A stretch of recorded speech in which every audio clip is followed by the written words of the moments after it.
Forget what you thought you knew about ancient history. Archaeology confirms the God of the Bible had a wife, a consort named Asherah, worshipped right alongside him. This isn't theory. This is the Kuntillet Ajrud inscription, ancient proof that shatters the core belief of monotheism. On top of that, the greatest secret they hide about Yahweh is that he was later worshipped as Zeus and later as Dionysus. You see, before Yahweh claimed the throne of heaven, there was El, the gray-bearded father of gods, sitting in divine council with his consort Asherah and the storm god Baal. This was the original pantheon, the cosmic family that ruled Canaan for millennia long before the Bible was ever written. So the question isn't whether Yahweh had pagan roots. The question is, how deep do those roots go? Welcome to Sleep Mysteries, where hidden history meets your bedtime. Tonight, we uncover the true pagan origins of Yahweh by following the evidence from the copper mines of the southern deserts to the wine-drenched sanctuaries of Greece. We'll trace how a minor southern deity of metalworkers transformed into the sole god of monotheism, and how that same god was later recognized as Zeus and Dionysus by those who knew the ancient secrets. This journey spans 3,000 years and crosses the entire ancient world, so get comfortable and stay with me as we rewrite history based on the artifacts they try to keep hidden. Here's where everything you thought you knew begins to crack. Open any Bible and you'll find two different names for God scattered throughout the text. Sometimes he's called Yahweh, sometimes he's called Elohim. Traditional scholars wave this away as stylistic variation, different scribal traditions, or poetic preference. But they're wrong. These aren't two names for the same deity. These are two completely different gods, and the evidence for this is written right there in the oldest layers of the biblical text itself. The ancient Canaanite pantheon was structured like a royal court. At the top sat El, not Yahweh, but El. His name literally means God, in the same way that the word deity means God. He was the Ancient of Days, the Creator, the Father of all divine beings. Imagine him as an aged king presiding over a cosmic council, gray-bearded and patient, making decisions from his mountain throne. Beside him sat Asherah, the Queen of Heaven, Mother of the Gods. She wasn't a minor figure. She was the divine consort, the feminine principle of creation itself. Her symbols were everywhere in ancient Canaan: wooden poles, carved images, sacred trees. She represented fertility, wisdom, and the life-giving power of the goddess. Then there was Baal, whose name means Lord or Master. He was the storm god, the one who brought rain and thunder, who fought the cosmic sea monster Yam and the death god Mot. Baal was young, virile, powerful, the god of agriculture and warfare, of everything that made Bronze Age Canaan prosperous. This was the pantheon. El, Asherah, Baal, and dozens of other divine beings serving beneath them. They had temples, priesthoods, centuries of established worship. They were the gods of Canaan, acknowledged from one end of the Levant to the other. And Yahweh? Yahweh wasn't there. He wasn't part of this cosmic family. He wasn't mentioned in the Canaanite texts from Ugarit that detail the divine council. He didn't have a seat at El's table. Scholars like Mark Smith from Princeton and Frank Moore-Cross from Harvard spent decades analyzing these texts. What they found was undeniable. Yahweh enters the scene late, from somewhere else, as an outsider god. The earliest biblical passages that mention him don't place him in Canaan at all. They place him in the south, in the deserts and mountains beyond Israel's borders. Look at Deuteronomy 33:2. It says, Yahweh came from Sinai and dawned from Seir. Seir is Edom, south and east of Israel. Then there's Judges 5:4, one of the oldest poems in the Bible. Yahweh When you went out from Seir, when you marched from the region of Edom, the earth shook, the heavens poured, the clouds poured down water. Notice what's happening here. The Bible itself admits Yahweh came from outside Israel. He marched up from Edom. He originated in the south, in territories that were foreign to the Israelites. This wasn't their ancestral God.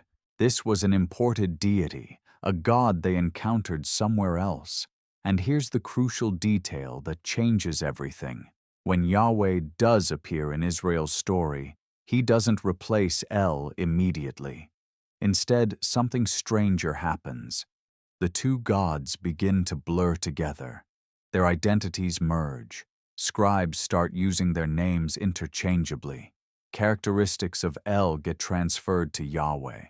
Myths about El's divine counsel are rewritten with Yahweh presiding instead. This is syncretism, the blending of two deities into one. It's not unique to Israel. It happened constantly in the ancient world when cultures collided, when one tribe conquered another, when trade routes brought foreign gods into new territories. The stronger god absorbs the weaker one, or two gods merge into a combined identity. But this means Yahweh wasn't always the God of Israel. He was a minor deity from the southern wilderness who somehow fought his way into the Canaanite pantheon and eventually consumed it from within, swallowing El's identity, taking Asherah as his consort, and ultimately banishing every other god until he stood alone. The question that drives everything we're about to explore is simple.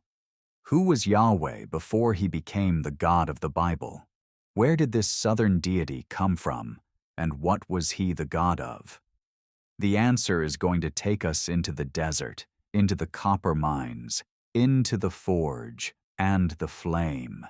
Because Yahweh's origins aren't divine, they're industrial. And once you see it, you can't unsee it. Let's go south. Not to Jerusalem, not to the familiar territory of the biblical narrative, but to the harsh, broken landscape beyond Israel's borders, to Edom, to Midian, to the region the Egyptians called the land of the Shasu. This is where Yahweh's story actually begins. Edom was Israel's neighbor and rival, a kingdom carved out of red sandstone cliffs and copper-rich mountains south of the Dead Sea. The Edomites worshipped their own high god, a deity named Kos, sometimes written as Kos or Kaus. He was their national god, the same way Chemosh was the god of Moab, and Yahweh would later become the god of Israel. Here's what's interesting. Kos was associated with the same southern territories that early biblical texts link to Yahweh. The same mountains, the same wilderness regions.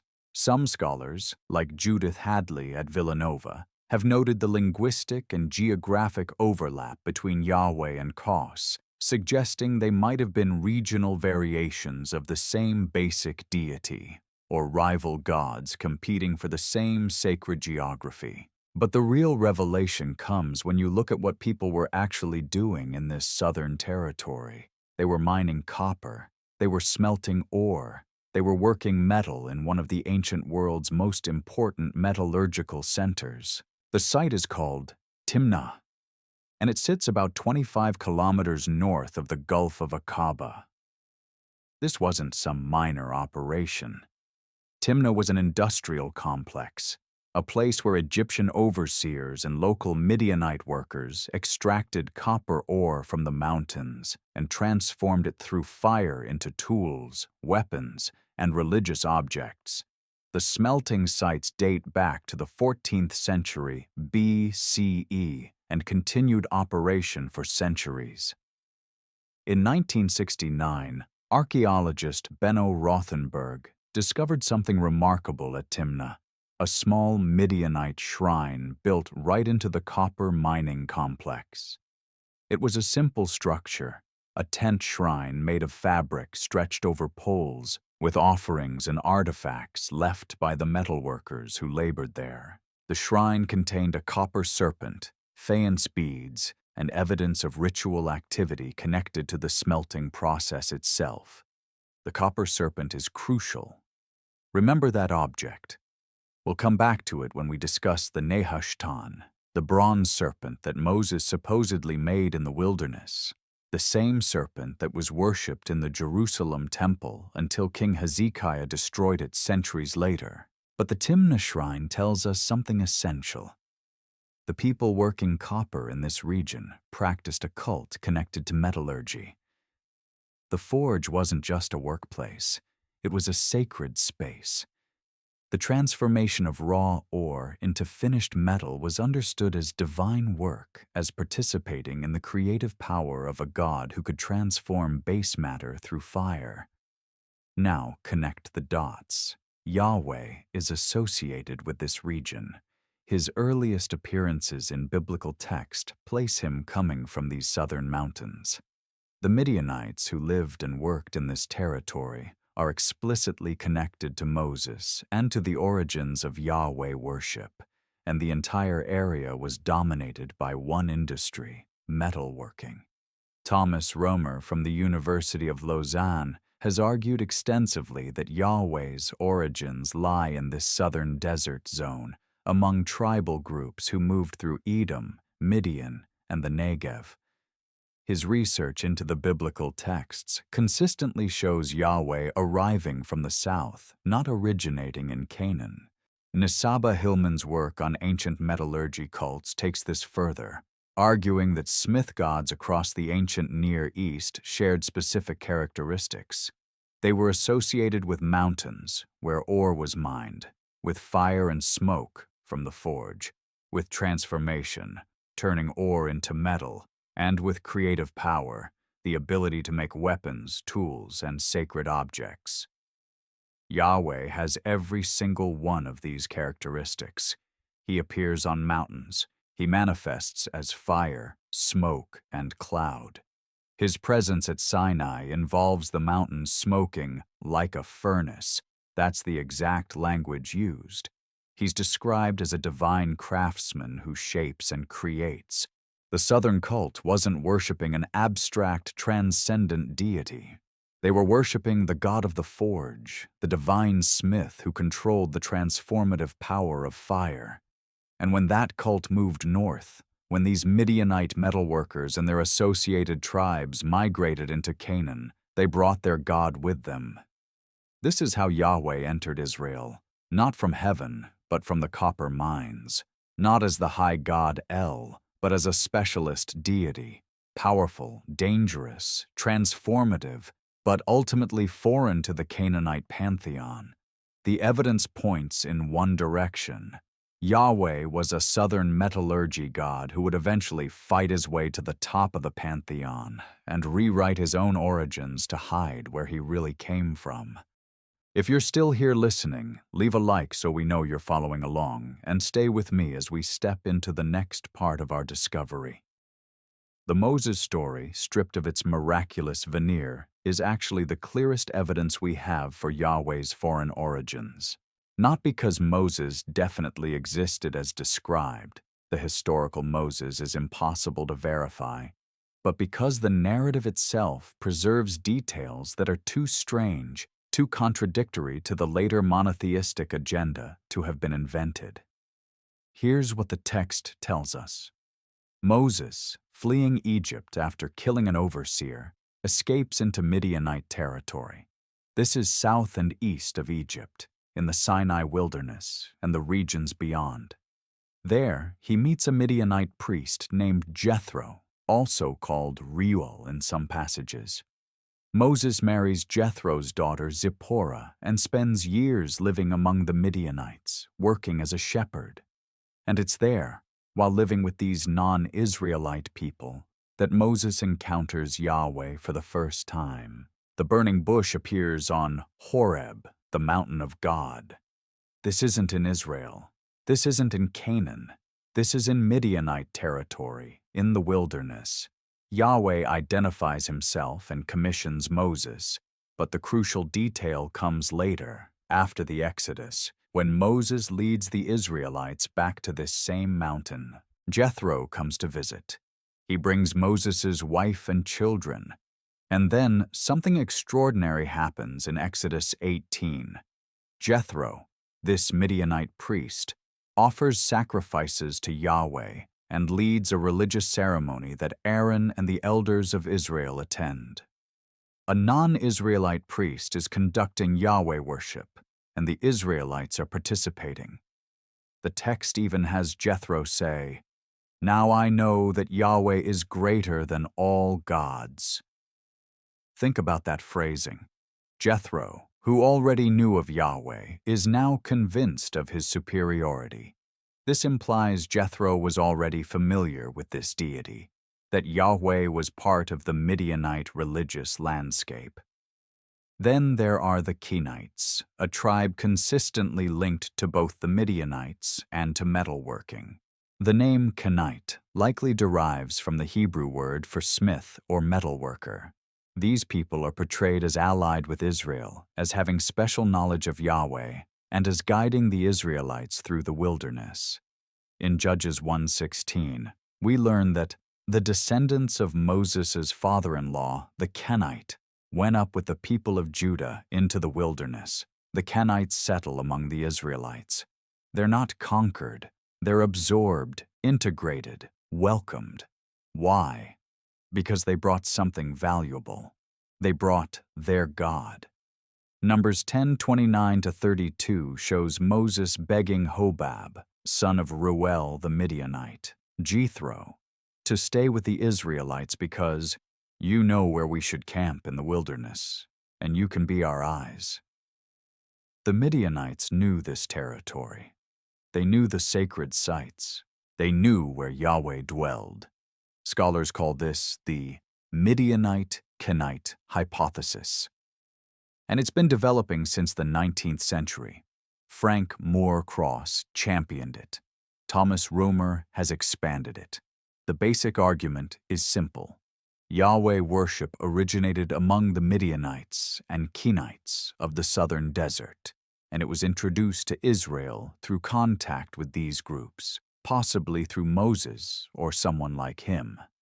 This explains why the earliest references to Yahweh place him outside of Israel, why a Midianite priest can lead Yahweh worship, the connection between Yahweh and metallurgy, because the Kenites were metal workers.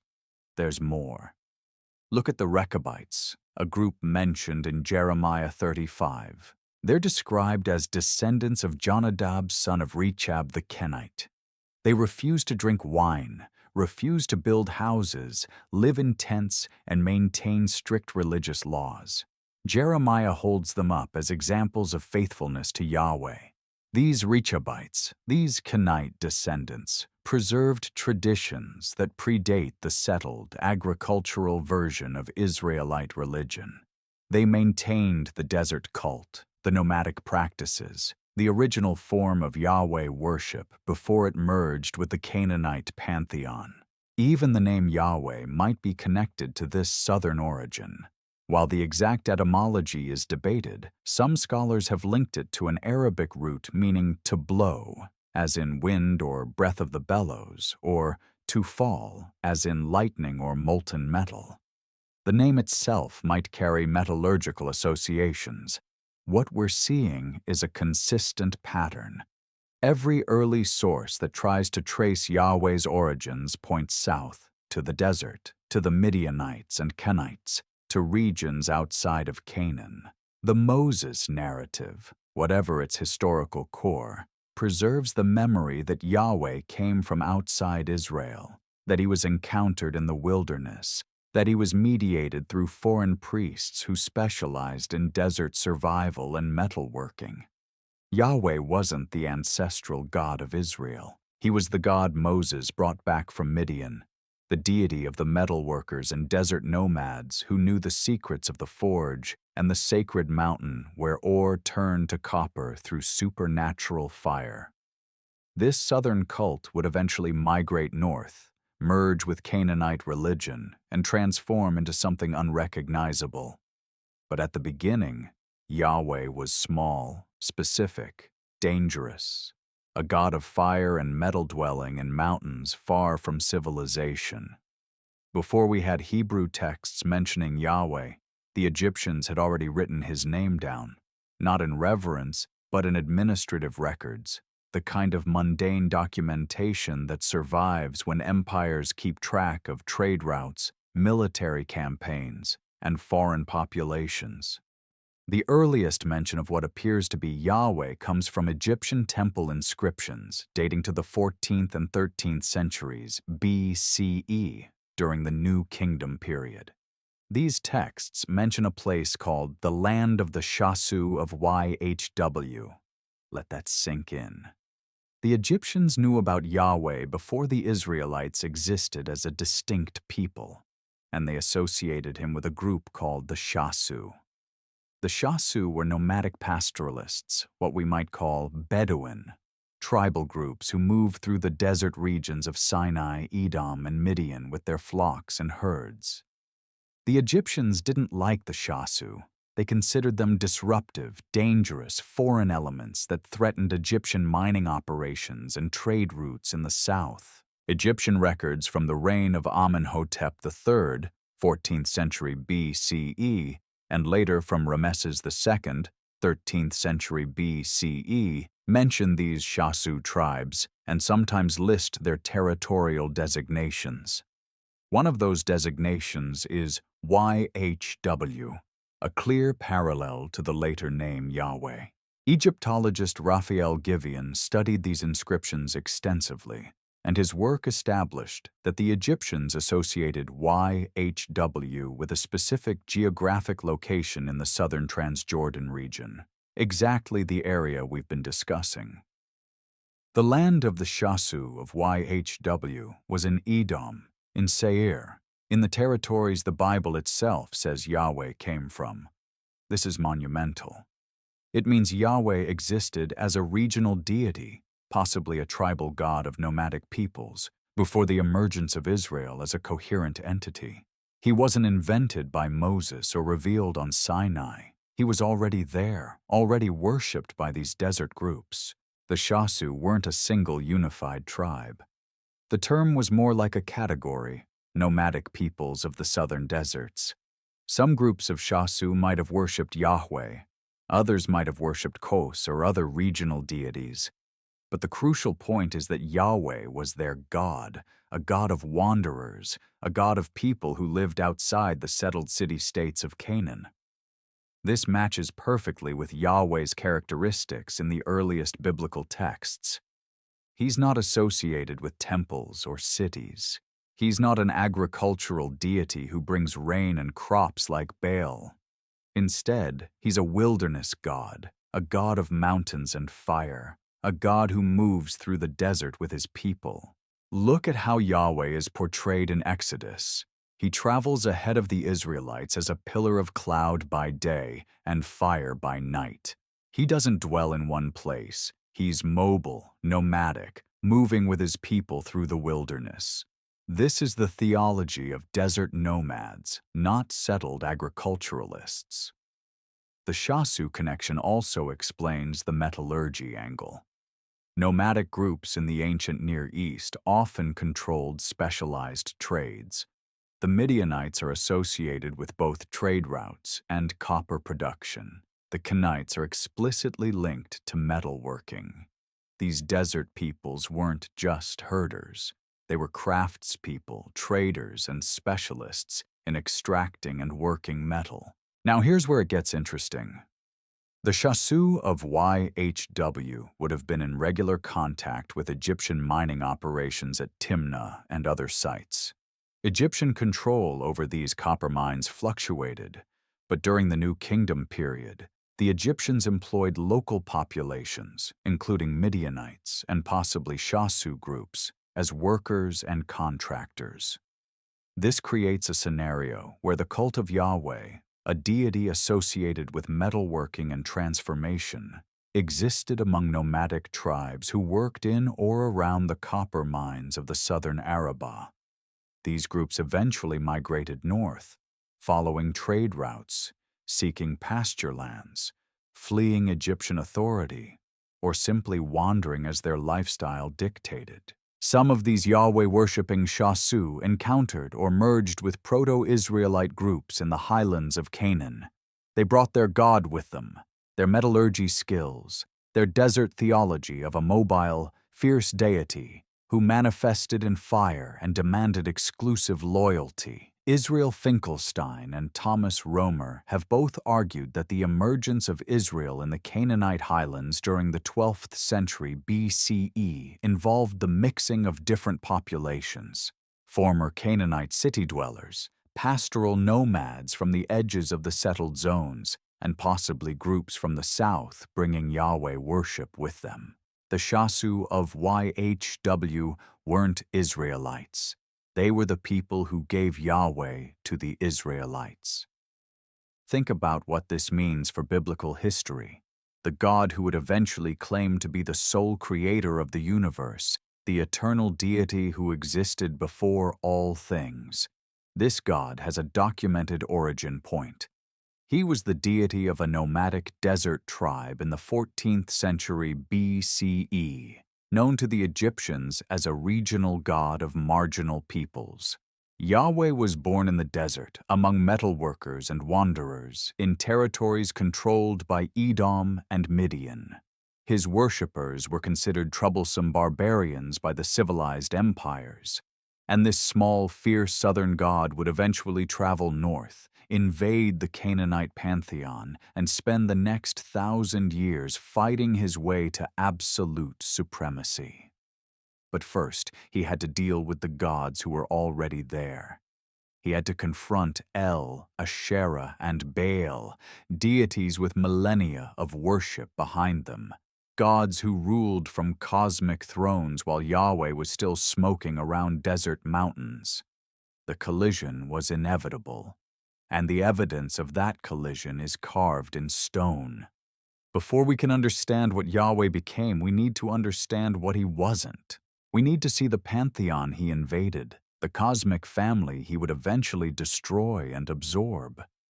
The Canaanite religion was sophisticated, ancient, and remarkably well documented thanks to the discovery of Ugarit. Ugarit was a wealthy port city on the Syrian coast, destroyed around 1200 BCE during the late Bronze Age collapse. When archaeologists excavated it in the 1920s and 30s, they found something extraordinary: an entire library of religious texts written in a previously unknown language, now called Ugaritic. These tablets gave us direct access to Canaanite mythology, unfiltered by biblical bias, and what they revealed was a complete pantheon, dozens of gods arranged in a divine hierarchy, with clear roles, relationships, and cosmic responsibilities. At the top sat El, not as a generic word for God, but as a specific deity, the father of all gods, the creator, the ancient of days. His name in Ugaritic is Elu, which became El in Hebrew. Every other god in the pantheon was his offspring or subordinate.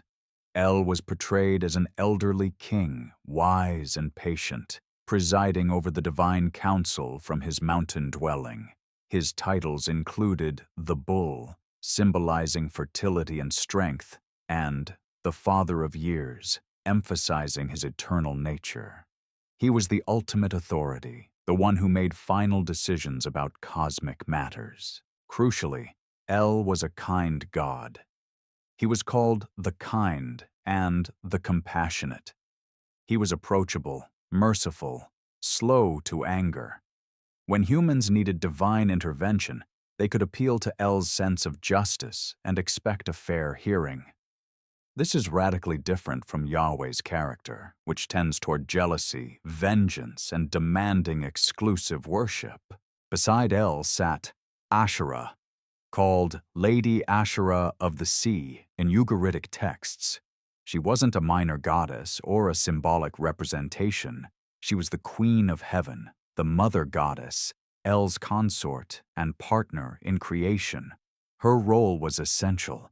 She interceded with El on behalf of other gods. She bore divine children. She represented the life-giving feminine principle that balanced El's masculine authority. Asherah worship was widespread across Canaan, from the coast to the highlands. Her symbols were everywhere: carved wooden poles called Asherah, sacred trees, sometimes stylized representations of trees or abstract symbols. Temples and high places featured these Asherah poles beside altars. Worshipping the high god meant honoring his consort. Then there was Baal, whose full title was Baal-Hadad, the Lord Hadad. He was the storm god, the young warrior who brought rain and fertility. His myths are dramatic. He fights the sea god Yam for supremacy. He battles the death god Mot and is killed and resurrected. He builds his palace on Mount Zaphon and rules from there. Baal wasn't El's enemy. He was El's son, acting as the executive power of the pantheon while El remained the wise elder. Baal was the god farmers prayed to for rain, the god warriors invoked in battle, the god whose favor meant prosperity and whose anger meant drought and death. The Ugaritic texts show us that this wasn't primitive religion. These gods had complex personalities, relationships, conflicts, and resolutions. The myths explained natural phenomena, justified social hierarchies, and provided meaning to human existence. This was a living, functioning religious system with temples, priesthoods, festivals, and deep roots in Canaanite society. And Yahweh isn't in any of it. He doesn't appear in the Ugaritic pantheon. He's not mentioned as a son of El, not listed among the 70 divine sons who make up the council, not referenced in any of the elaborate myths that detail the relationships between gods. This absence is crucial. Ugarit was destroyed around 1200 BCE, which is roughly contemporary with the supposed exodus and conquest of Canaan. If Yahweh had been an important Canaanite deity at that time, we'd expect him to appear in these texts. But he doesn't. The conclusion is obvious. Yahweh wasn't part of the established Canaanite religious system. He came from outside, from the south, and he arrived late. Mark Smith's work on the early history of God demonstrates this clearly. He shows how the biblical text itself preserves memories of El as a separate deity, gradually merged with Yahweh as Israelite religion developed. Passages like Genesis 49:24-25, which mentions the mighty one of Jacob, the shepherd, the rock of Israel, and El Shaddai who blesses you, are referring to El, not Yahweh, but later readers assumed they were the same God.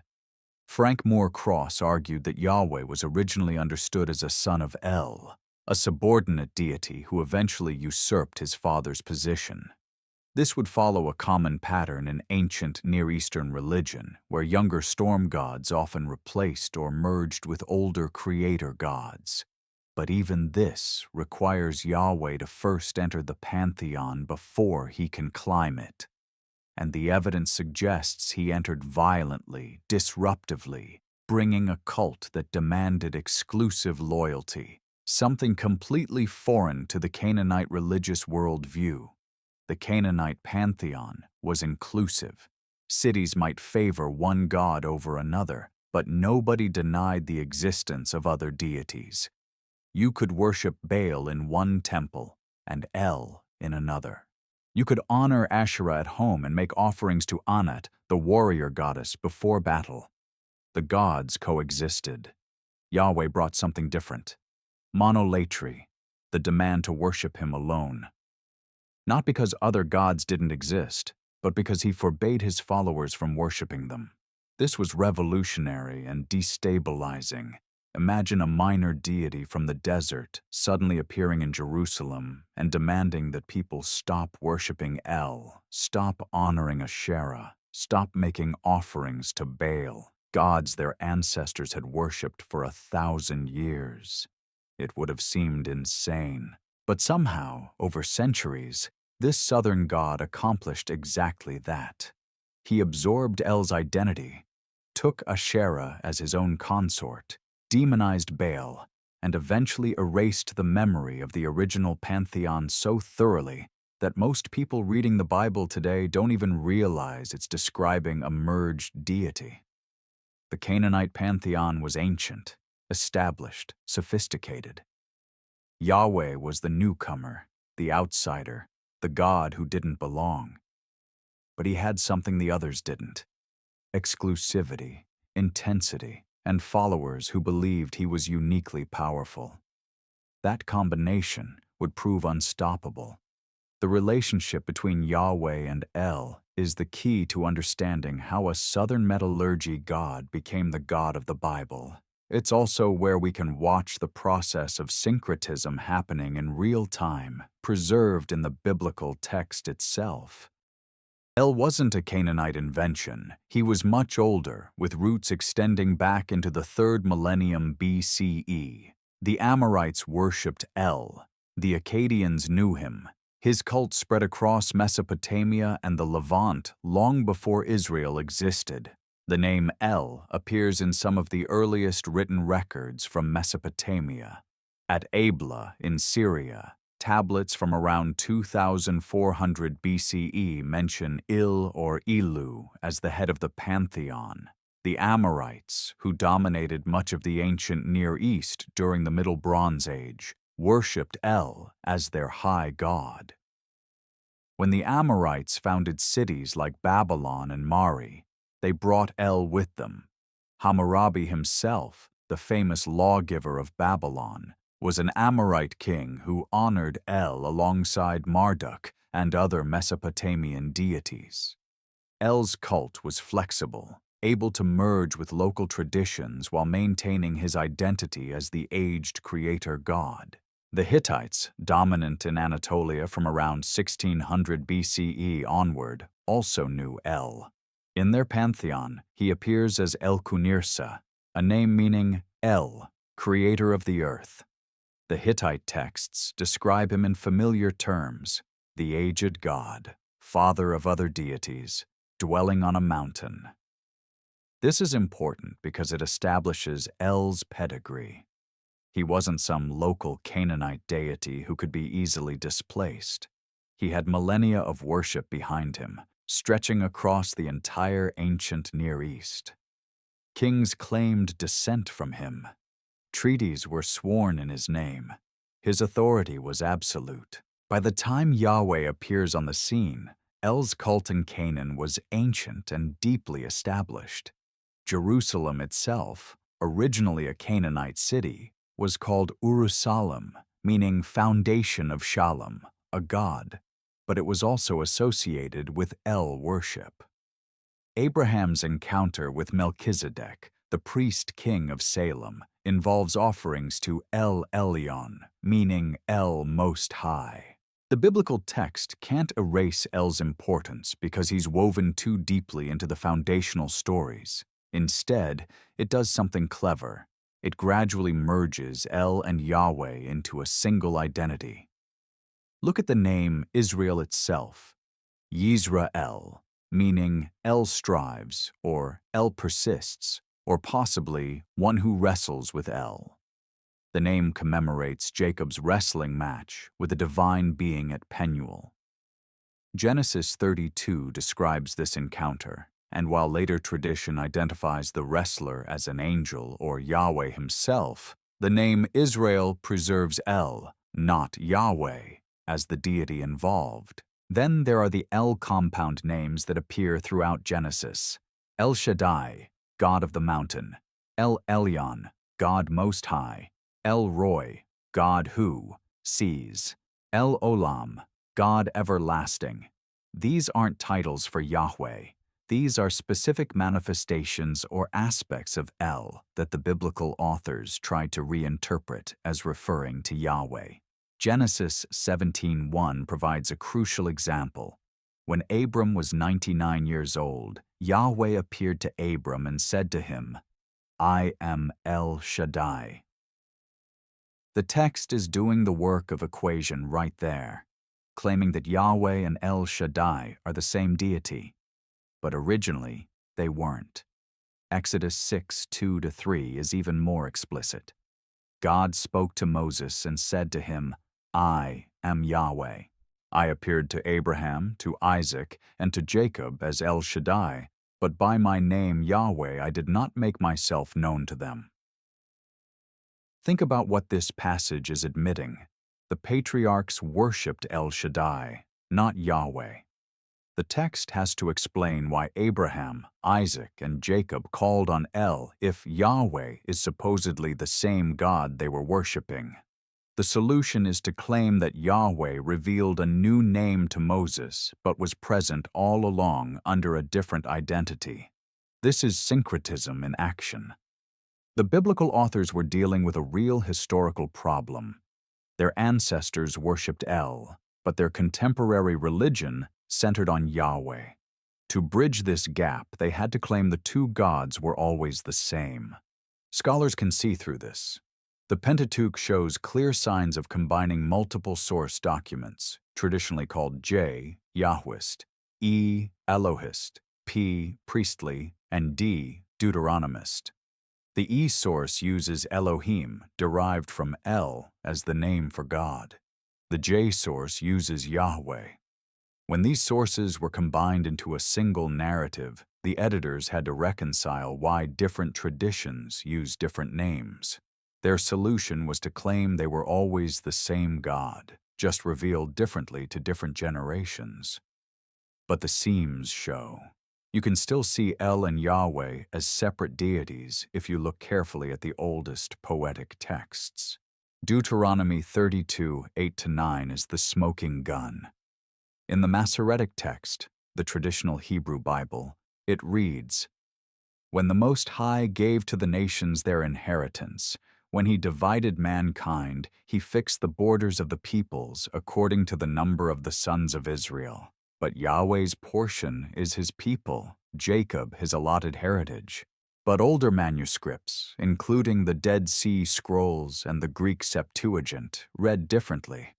When Elyon divided the nations, when he separated the sons of Adam, he established the borders of the nations according to the number of the sons of El. And Yahweh's portion was his people. Jacob was the lot of his inheritance. Do you see what's happening?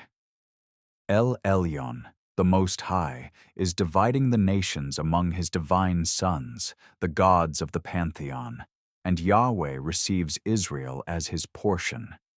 Yahweh is one of El's sons, not El himself. He's a subordinate deity who inherits Israel the way other gods inherited other nations. This text preserves the memory of when Yahweh was understood as a son of El, part of the divine council, not the supreme creator. Later editors changed sons of El to sons of Israel to obscure this polytheistic origin. But the earlier reading survives in manuscripts that predate the sanitization. Mark Smith calls this the original religion of Israel, a monolatrous system where Yahweh was worshipped exclusively by Israel, but where El was acknowledged as the supreme God and other deities existed as members of the divine council. Over time, Yahweh absorbed El's characteristics and displaced him entirely. Psalm 82 gives us another glimpse of this process. God has taken his place in the divine council. In the midst of the gods, he holds judgment. The Hebrew uses Elohim for both God and gods. It's El presiding over the council of divine beings. But by the time this psalm was canonized, readers understood it as Yahweh judging other gods before eliminating them. The El connection shows us that Yahweh didn't start as the cosmic creator. He started as a junior deity, possibly understood as one of El's 70 sons, who gradually accumulated power and eventually consumed his father's identity. This is the pattern across the ancient world. Younger storm gods replacing older creator gods. Zeus overthrew Kronos. Marduk superseded Anu. Baal challenged El's authority before accommodation was reached. Yahweh did the same thing, but he went further. He didn't just overthrow El, he became El, retroactively claiming he'd always been the creator, always been the father of gods, always been the ancient of days, and in the process, he inherited El's consort. In 1975, Israeli archaeologist Ze'ev Meshel was surveying the northern Sinai when he discovered a remote site called Kuntillet Ajrud. It sat on an ancient trade route between Israel and Egypt, a lonely outpost in the desert where travelers would stop to rest and make offerings. What Meshel found there would become one of the most controversial archaeological discoveries related to biblical religion. Kuntillet Ajrud dates to around 800 BCE, during the divided monarchy period when Israel and Judah were separate kingdoms. The site functioned as a kind of way station or shrine where travelers left inscriptions, drawings, and offerings. The walls of the buildings were covered with plaster, and on that plaster, people had written prayers and blessings. One inscription, written in ancient Hebrew, reads, "I bless you by Yahweh of Samaria and by his Asherah." Another reads, "I bless you by Yahweh of Teman and by his Asherah." Let that sink in. Yahweh and his Asherah. Not Yahweh alone. Not Yahweh, the jealous God who tolerates no other deities. Yahweh paired with Asherah, the goddess who was El's consort, here identified as Yahweh's consort. This isn't theoretical reconstruction or scholarly speculation. This is direct archaeological evidence that ordinary Israelites in the 8th century BCE worshipped Yahweh alongside a female consort.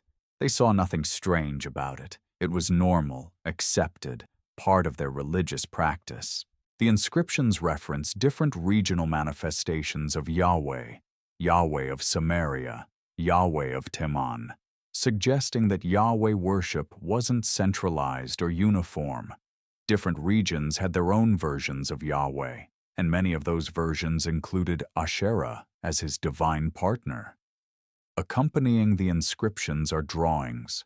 One famous image shows two figures that some scholars interpret as divine beings, possibly representing Yahweh and Asherah, though the identification is debated.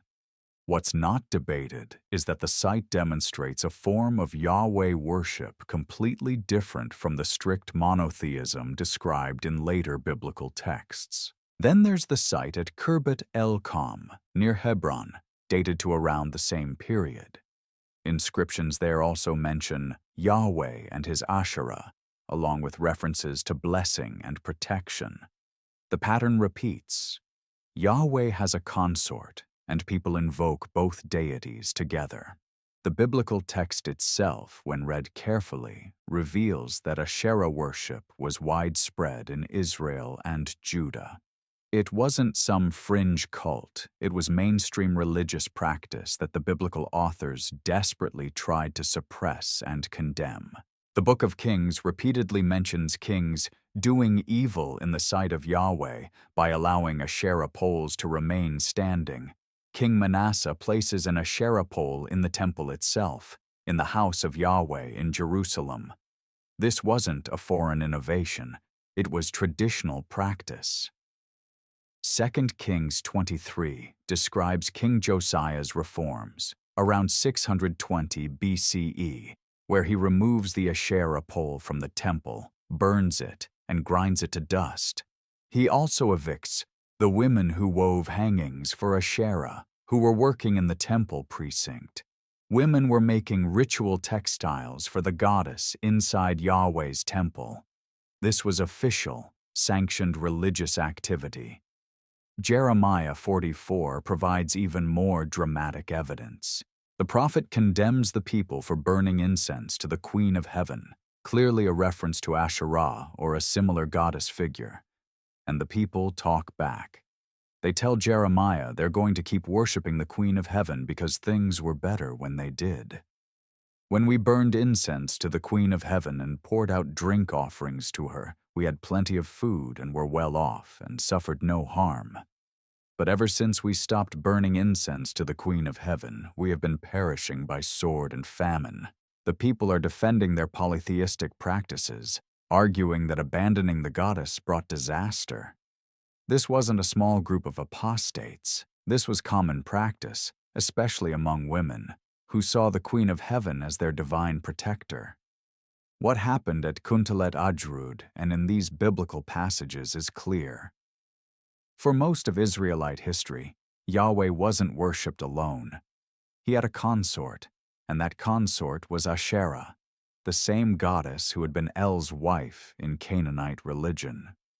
When Yahweh absorbed El's identity, he also inherited El's wife. And for centuries, ordinary Israelites saw nothing wrong with this. They worshipped Yahweh and his Asherah, the way their Canaanite neighbors worshipped El and Asherah, or Baal and Asherah. The strict monotheism we associate with Judaism developed late, probably during and after the Babylonian exile in the 6th century BCE. Before that, Israelite religion was monolatrous at best, and often practically polytheistic. People worshipped Yahweh as their national god while acknowledging the existence of other deities and sometimes incorporating them into worship. The Kuntillet Ajrud inscriptions shatter the narrative of ancient monotheism. They prove that the biblical authors were writing prescriptive theology, not describing actual practice. They were trying to create a monotheistic religion, not documenting one that already existed. And this raises the crucial question. If Yahweh had a consort, if he wasn't originally the sole god, if he absorbed El's identity and took Asherah as his wife, what else did he absorb?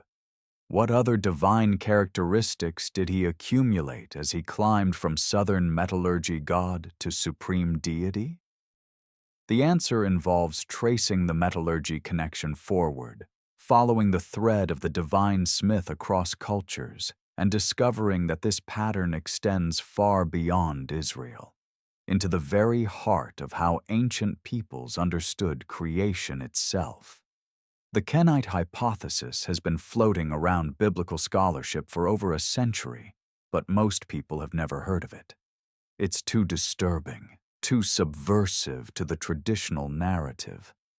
But the evidence keeps mounting, and serious scholars keep returning to it because it explains too much to ignore. The basic argument: Yahweh was originally the god of the Kenites, a tribe of metalworkers, and he was introduced to Israel through contact with this group in the southern wilderness.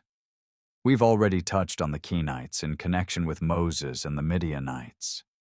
Now we need to look more carefully at who these people were and why their connection to Yahweh matters.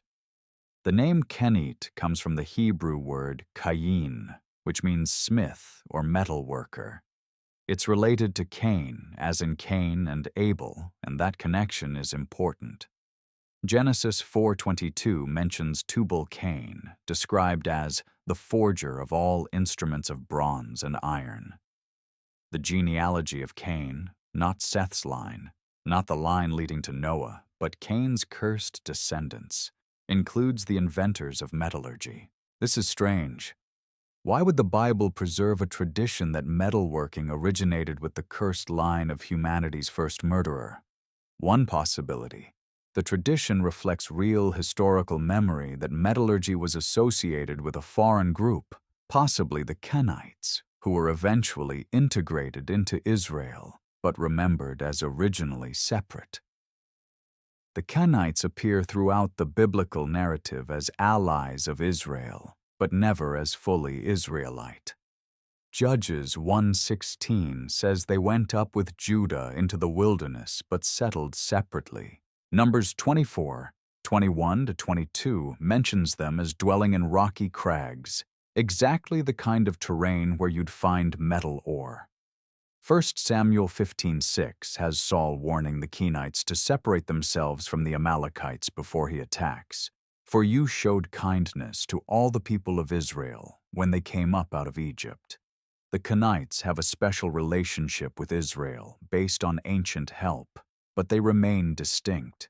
Most tellingly, the Kenites are associated with the Negev and the southern wilderness, the same territory where Yahweh originates, where the Midianites lived, where the Shasu of YHW roamed.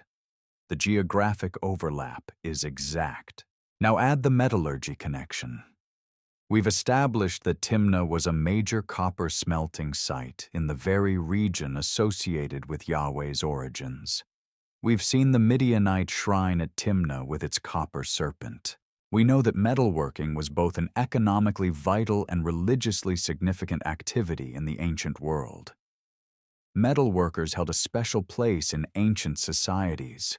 They weren't just craftspeople, they were magicians, transformers of base matter, people who could take dull rock and turn it into gleaming weapons, tools, and sacred objects. The forge was a place of transformation, where earth became metal through the application of intense heat. This transformation was understood as divine. The smith participated in creative power. He could make something new, something powerful, something that didn't exist before. In societies without scientific understanding of metallurgy, this process must have seemed genuinely supernatural. Smiths often formed their own groups, guilds, or tribes. They were mobile, traveling to where ore could be found or where their skills were needed. They guarded their technical knowledge carefully, passing it down through families or apprenticeship. And they often had their own religious practices, their own cult, their own god. The Kenite hypothesis suggests that Yahweh was that god, the patron deity of metalworking tribes who roamed the southern copper regions. These groups knew the secret of transformation through fire. They knew how to locate ore, extract it, smelt it, and forge it into useful objects.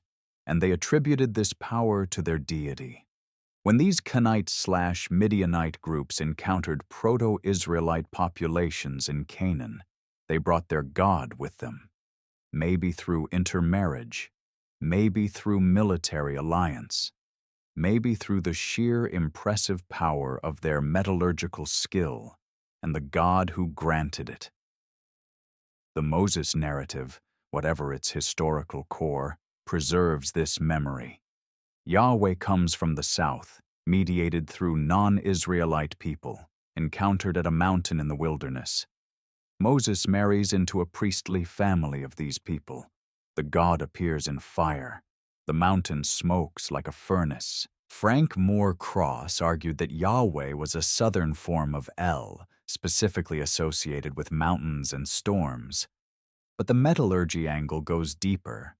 Yahweh wasn't just a mountain god. He was the God of what happened on mountains. He was the God of mining, of smelting, of the transformative power of fire applied to rock. This explains his characteristics better than any other theory. The fire, the smoke, the cloud, the mountain, the jealous exclusivity, the association with the wilderness, all of these make sense if Yahweh originated as a smith god. Smith gods across cultures share these characteristics. They dwell on mountains where ore is found. They manifest in fire and smoke. They're associated with transformation and creation. They're often depicted as craftsmen who shape the world. And they're frequently understood as the ultimate creator because the smith's work mirrors divine creation. The Kenite hypothesis isn't just about one tribe.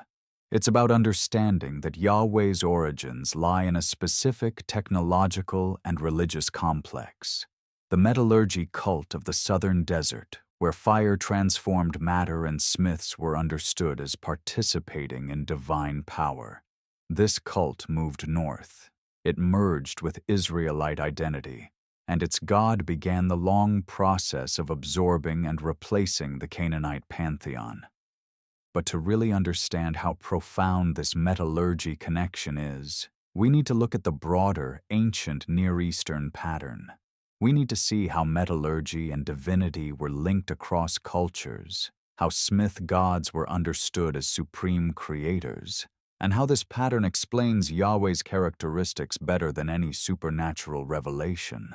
In the ancient world, there was no clear line between technology and magic.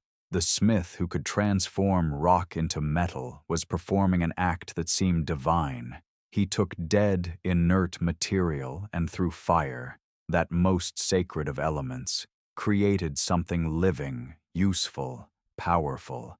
This wasn't seen as a merely practical skill. It was understood as participating in the creative force of the universe itself. The Greek word for craftsman is demiurgos, which combines demios, public, and ergos, worker. But in Platonic philosophy, the demiurge becomes the creator god, the divine craftsman who shapes the material world. The connection between craft and creation was fundamental to ancient thought. Metalworking represented the pinnacle of this creative power because it required all the elements working together. Earth, the ore; water, for cooling and quenching; air, from the bellows; and fire, the transformative agent. The smith commanded all four elements, bending them to his will, creating something new from their combination. More than that, metalworking required secret knowledge passed down through generations. You couldn't just pick up metallurgy by watching. You needed to know which rocks contained ore, how to build a furnace that could reach the right temperatures, how to work the bellows, how to judge when the metal was ready, how to pour and cast and forge. This knowledge was power, and in societies where this knowledge was rare, those who possessed it were treated as special, set apart, touched by the divine. The smith wasn't just a worker. He was a priest of transformation. Evidence for this sacred understanding of metallurgy appears across the ancient Near East. In Egypt, the god Ptah was the divine smith, the creator god of Memphis. He was called the fashioner of the earth, and his temple was the house of Ptah, where craftsmen worked under his patronage. Ptah creates through word and thought, but also through craftsmanship. He shapes the world the way a smith shapes metal. He is the patron of artisans, builders, and metal workers. And crucially, Ptah is depicted as a bearded man, often shown with tools, standing in a pose that suggests strength and creative power. Then there's Khnum, the Egyptian god with the ram's head, who creates humans on his potter's wheel. He's another craftsman god, shaping living beings from clay the way a potter shapes vessels. Creation is understood as a craft process, with the god as master artisan. Moving to Mesopotamia, we find Enki, called Ea by the Akkadians, the god of wisdom, water, and crafts. Enki is the clever god, the maker, the one who solves problems through ingenuity. He creates humans to serve the gods, fashioning them from clay. He teaches humanity the arts of civilization, including metalworking. In Hittite mythology, we find Hasamali, a god specifically associated with metalworking and the forge. The Hittites, who were early masters of iron smelting, understood this technological breakthrough as divinely granted. The god of the forge was a crucial member of their pantheon. The Greeks had Hephaestus, the lame smith god who works beneath volcanoes, crafting weapons for the gods. He's ugly, rejected, but absolutely necessary. The gods need his work. His forge is cosmic, his creations are legendary, and his mastery of fire and metal makes him indispensable despite his low status. Do you see the pattern? Across every major ancient Near Eastern and Mediterranean culture, there is a god associated with metallurgy, craftsmanship, and transformation. These gods are creators, not just craftsmen. They shape reality. They transform base matter into refined creation. The scholar Nisaba Hillman has argued extensively that this metallurgy cult was international, spreading along trade routes and mining sites carried by itinerant smiths who moved between cultures. The specific names changed: Ptah, Khnum, Enki, Hephaestus. But the underlying concept remained constant. The God who controls fire and transformation is the God who can create. Now apply this framework to Yahweh. Look at his characteristics through the lens of metallurgy cult. He appears on mountains where ore is mined. He manifests as fire and smoke, the signature of the smelting furnace. He descends in a cloud, like the smoke from a forge. Exodus 19:18 says Mount Sinai was wrapped in smoke because Yahweh had descended upon it in fire.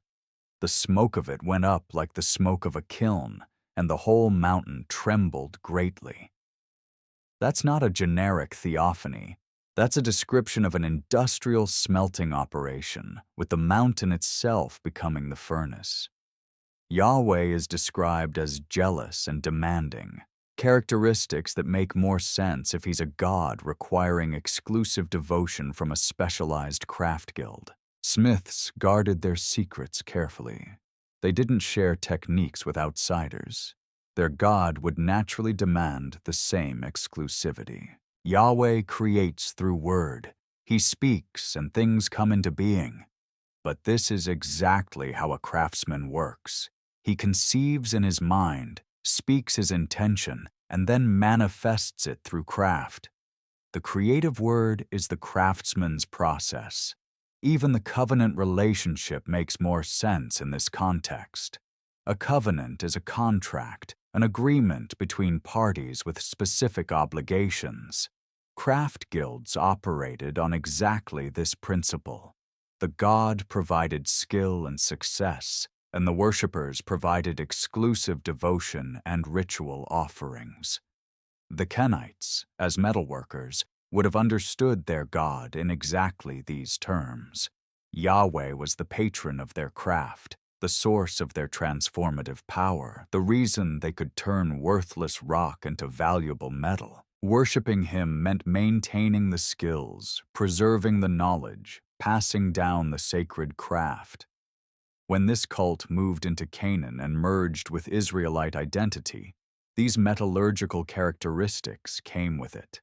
They were reinterpreted, theologized, abstracted, but the underlying pattern remained.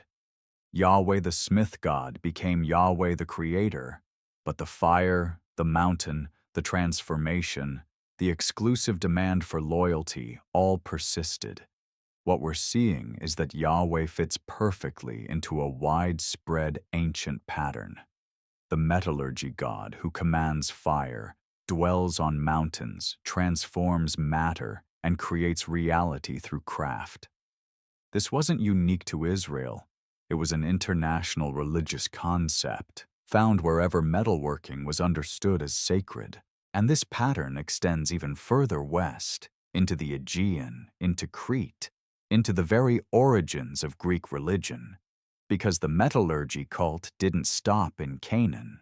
It reached across the Mediterranean, and in its most developed form, it produced the myths of Zeus himself.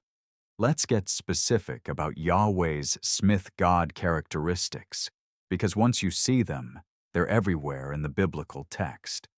First, there's the bronze serpent, the Nehushtan. Numbers 21 tells the story. Poisonous snakes attack the Israelites in the wilderness, and Yahweh tells Moses to make a bronze serpent and put it on a pole. Anyone who looks at it will be healed. Moses makes a bronze serpent, a crafted metal object with supernatural healing power. And this object isn't destroyed or forgotten. It's preserved. 2 Kings 18:4 tells us that King Hezekiah, during his reforms around 700 BCE, finally destroyed it because the people of Israel had been making offerings to it. Think about what this means. For centuries, a bronze serpent attributed to Moses was kept and venerated, probably in the temple itself. People made offerings to it. It was a cult object, a sacred piece of metalwork that channeled divine power. And where did Moses make this bronze serpent? In the wilderness, in the same southern territory where the Midianite shrine at Timna contained a copper serpent among its ritual objects. The connection is direct. The Nehushtan preserves the memory of metallurgy cult practices from the southern copper regions, practices that involved crafted metal serpents as sacred objects. Serpents and smiths are connected across multiple cultures. Serpents shed their skin and are reborn, transformation. They're associated with earth and underground places where ore is found. In Greek myth, Hephaestus is connected to serpents.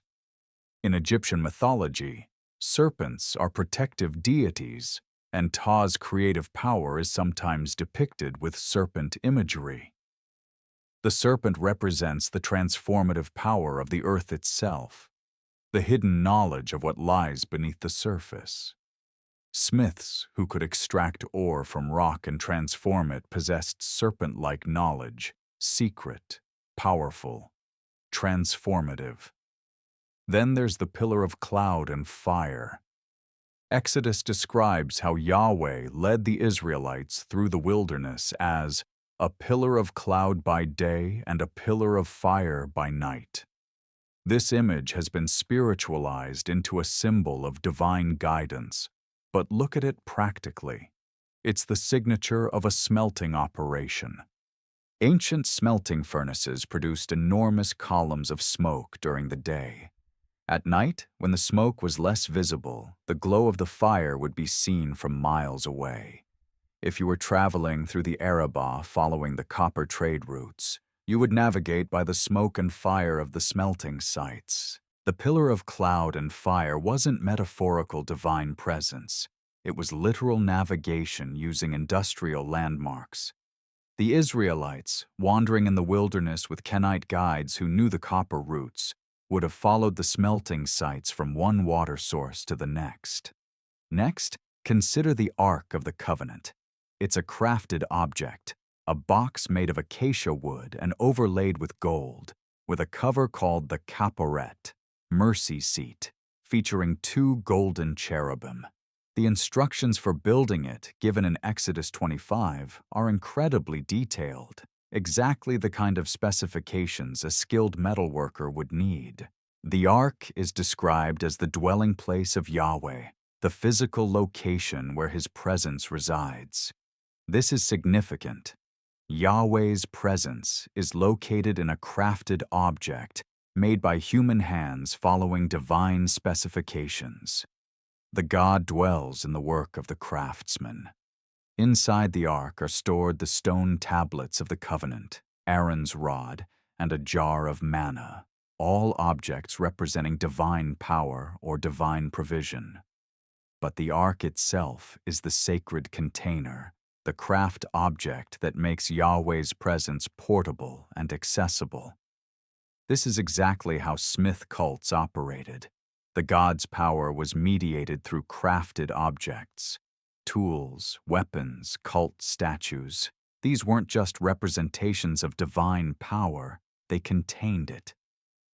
A sword wasn't just a piece of metal, it was filled with the smith god's transformative power. The tabernacle, the portable temple described in Exodus, required extensive metalwork. Bronze altar, bronze laver, gold lampstand, gold altar of incense, silver sockets, bronze tent pegs. The construction instructions read like a metallurgy manual, and who's chosen to oversee the construction? Bezalel, who is filled with the Spirit of God, with skill, with intelligence, with knowledge, and with all craftsmanship, to devise artistic designs, to work in gold, silver, and bronze. Bezalel is a divinely inspired craftsman. The Spirit of Yahweh manifests as skill in metalworking. This is the theology of the Smith cult. Divine power and craft skill are the same thing. Even Yahweh's role as lawgiver connects to metallurgy. The 10 Commandments are given on stone tablets, but they're written with the finger of God. inscribed, engraved, carved. This is the language of craft, of a divine artisan who shapes and inscribes his will into permanent form. Deuteronomy 4:20 describes the Exodus as Yahweh bringing Israel out of the iron furnace, out of Egypt. Egypt is equated with a smelting furnace, and the Exodus is described as extraction and purification, the language of metallurgical refinement. The Israelites are raw ore that Yahweh processes through fire into refined metal. This metaphor appears repeatedly. Jeremiah 6:29 describes judgment as failed smelting. The bellows blow fiercely, the lead is consumed by the fire. In vain the refining goes on, for the wicked are not removed. God's judgment is cast in terms of metallurgical purification. Malachi 3:2-3 describes the coming day of the Lord. He is like a refiner's fire and like fuller's soap. He will sit as a refiner and purifier of silver, and he will purify the sons of Levi and refine them like gold and silver. The divine smith refines his people like metal.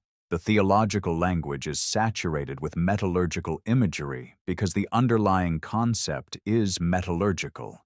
Yahweh transforms through fire, purifies through heat, shapes through craftsmanship. Now compare this to other ancient Near Eastern smith gods. Ptah creates through craft. Khnum shapes on his wheel. Enki teaches arts and skills. Hephaestus forges in volcanic fire. The pattern is identical. The creator god is understood as craftsman, and craft, especially metalwork, is understood as participation in divine creative power. Yahweh fits this pattern perfectly.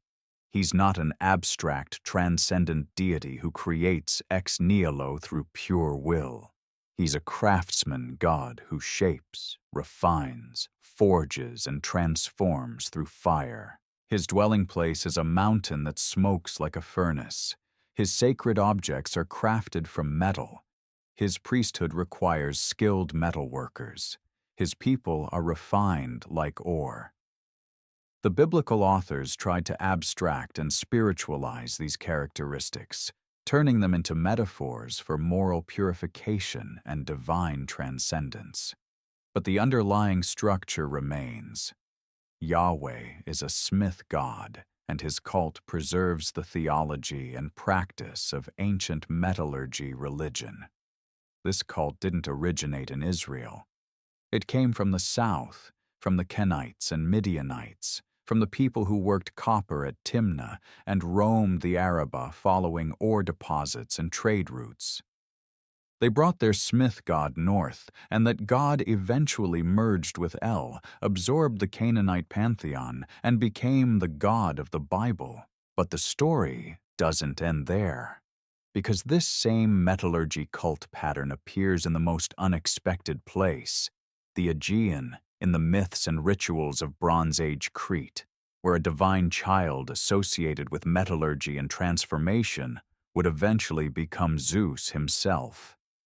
We need to shift our attention west now, across the Mediterranean to the island of Crete. Because if you want to understand how Yahweh ended up being worshipped as Zeus, you need to understand where Zeus actually came from. And the answer isn't what traditional Greek mythology suggests. Zeus wasn't originally the sky father of Olympus.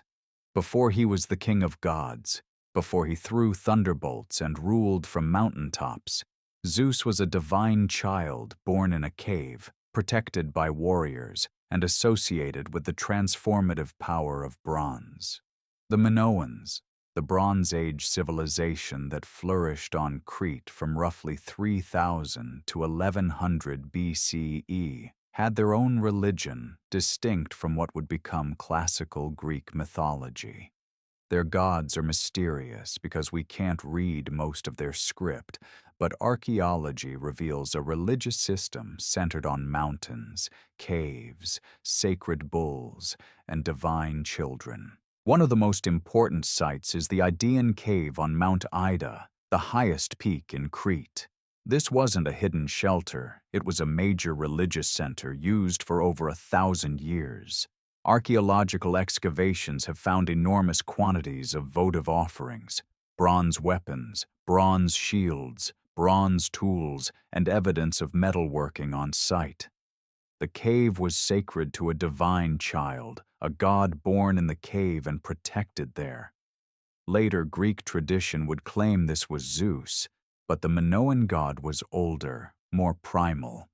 Scholars call him Volcanos, or sometimes refer to him as the Cretan Zeus, to distinguish him from the later Olympian version. Here's what's crucial. This divine child was associated with metalworking.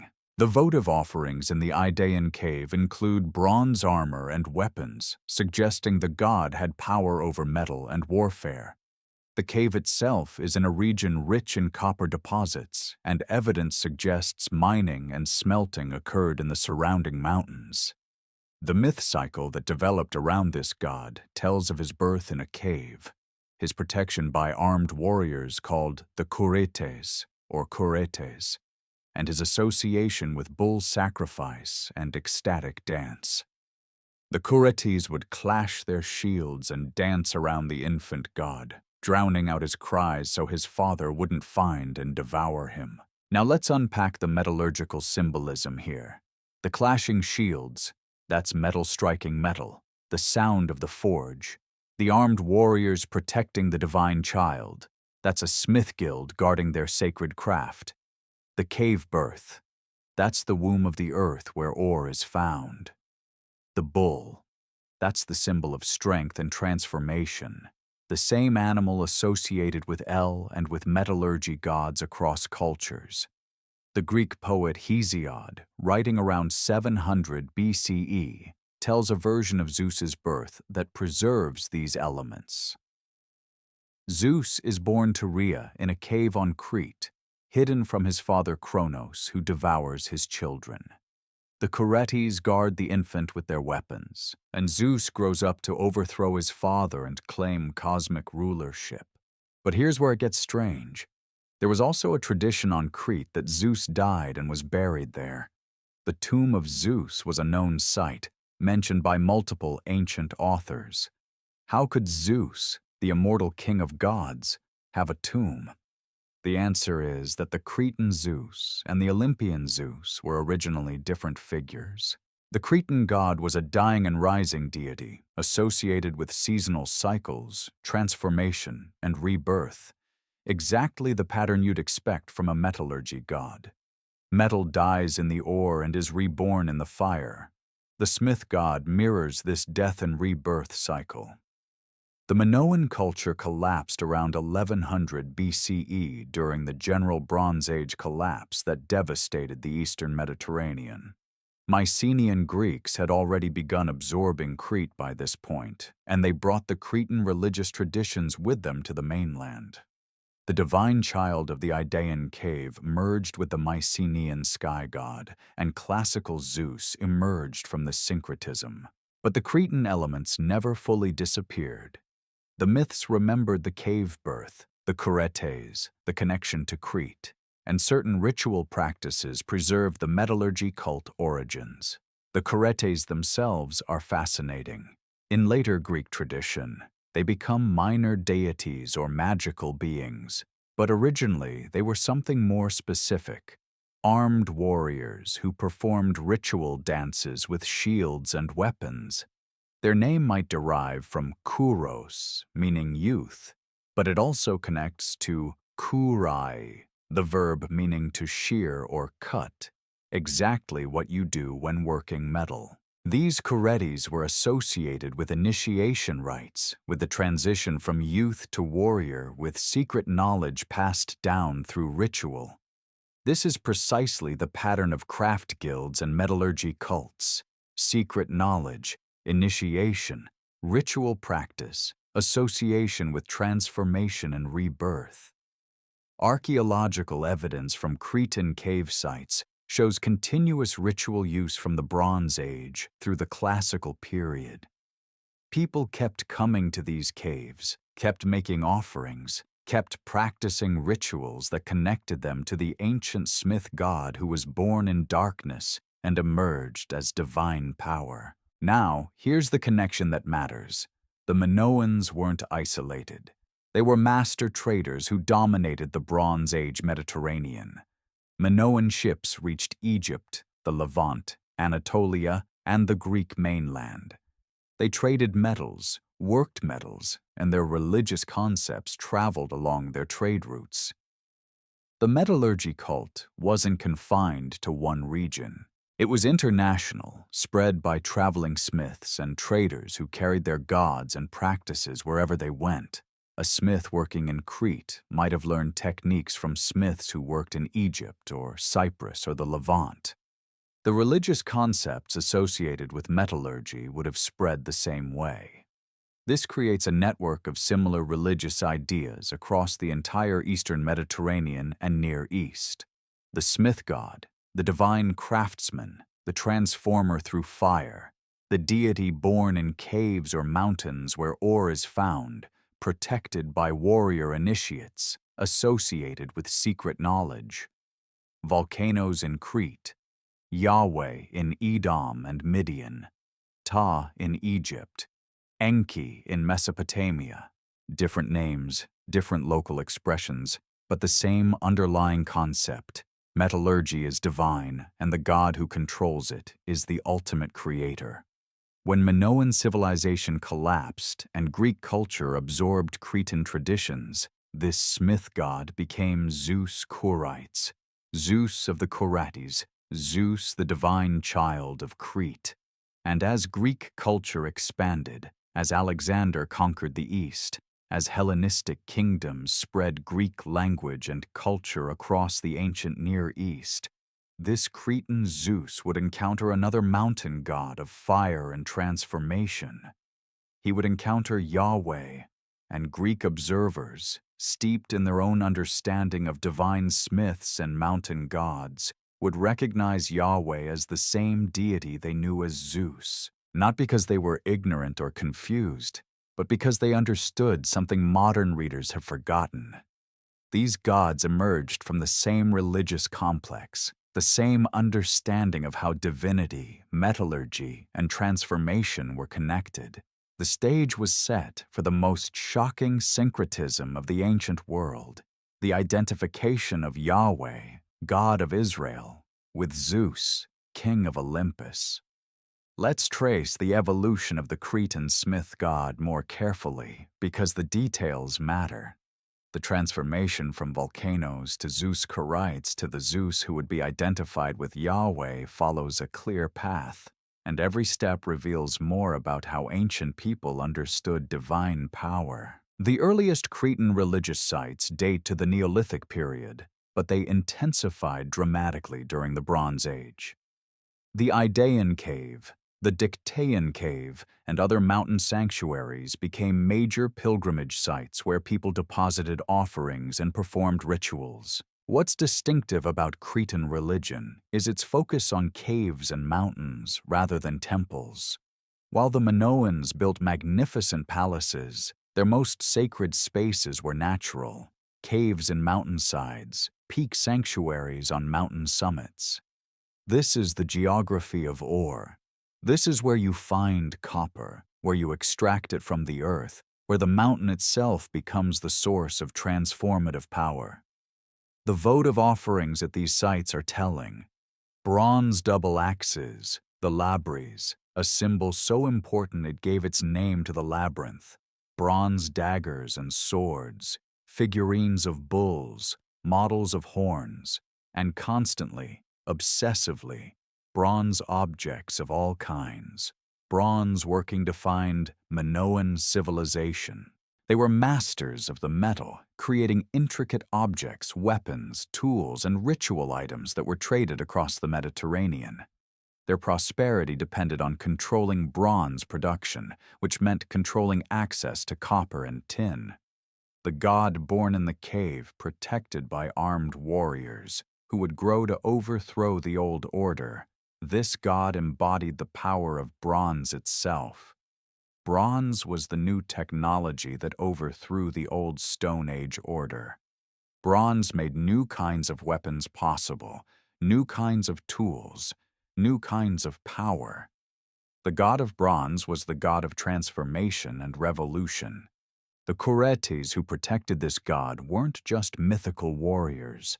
They were real ritual practitioners, probably members of craft guilds or warrior societies who performed initiatory rites.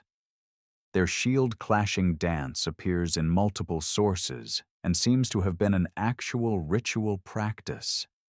Strabo, the Greek geographer writing in the 1st century BCE, describes the Kuretes as armed dancers who performed in Crete and were associated with the infant Zeus. He connects them to similar groups across the Mediterranean, the Corybantes in Phrygia, the Dactyls in Crete, all secret societies associated with metalworking and initiation. The Dactyls are particularly interesting. Their name means fingers, and they were said to have discovered iron working. They lived on Mount Ida in Crete, the same mountain where the Idaean cave is located. According to myth, they were either born from the earth when Rhea placed her fingers on the ground while giving birth to Zeus, or they were the original smiths who worked in underground forges. 10 dactyls on Mount Ida, corresponding to 10 fingers, the perfect metaphor for the craft of the smith. These weren't gods in the Olympian sense. They were the personification of craft knowledge, the divine representation of the skills that transformed civilization. The Strabo passage is crucial because it shows that ancient scholars recognized these different groups, Kuretes, Corybantes, Dactyls, as variations of the same basic phenomenon, initiatory warrior-smith societies associated with mountain gods and transformative power. When Greek culture absorbed Crete, this complex of ideas merged with Mycenaean Zeus worship. The Mycenaeans had their own sky god, probably inherited from the Indo-European pantheon that included the Indian Dyaus Pita and the Roman Jupiter. This Zeus was a storm god, a sky father, a ruler.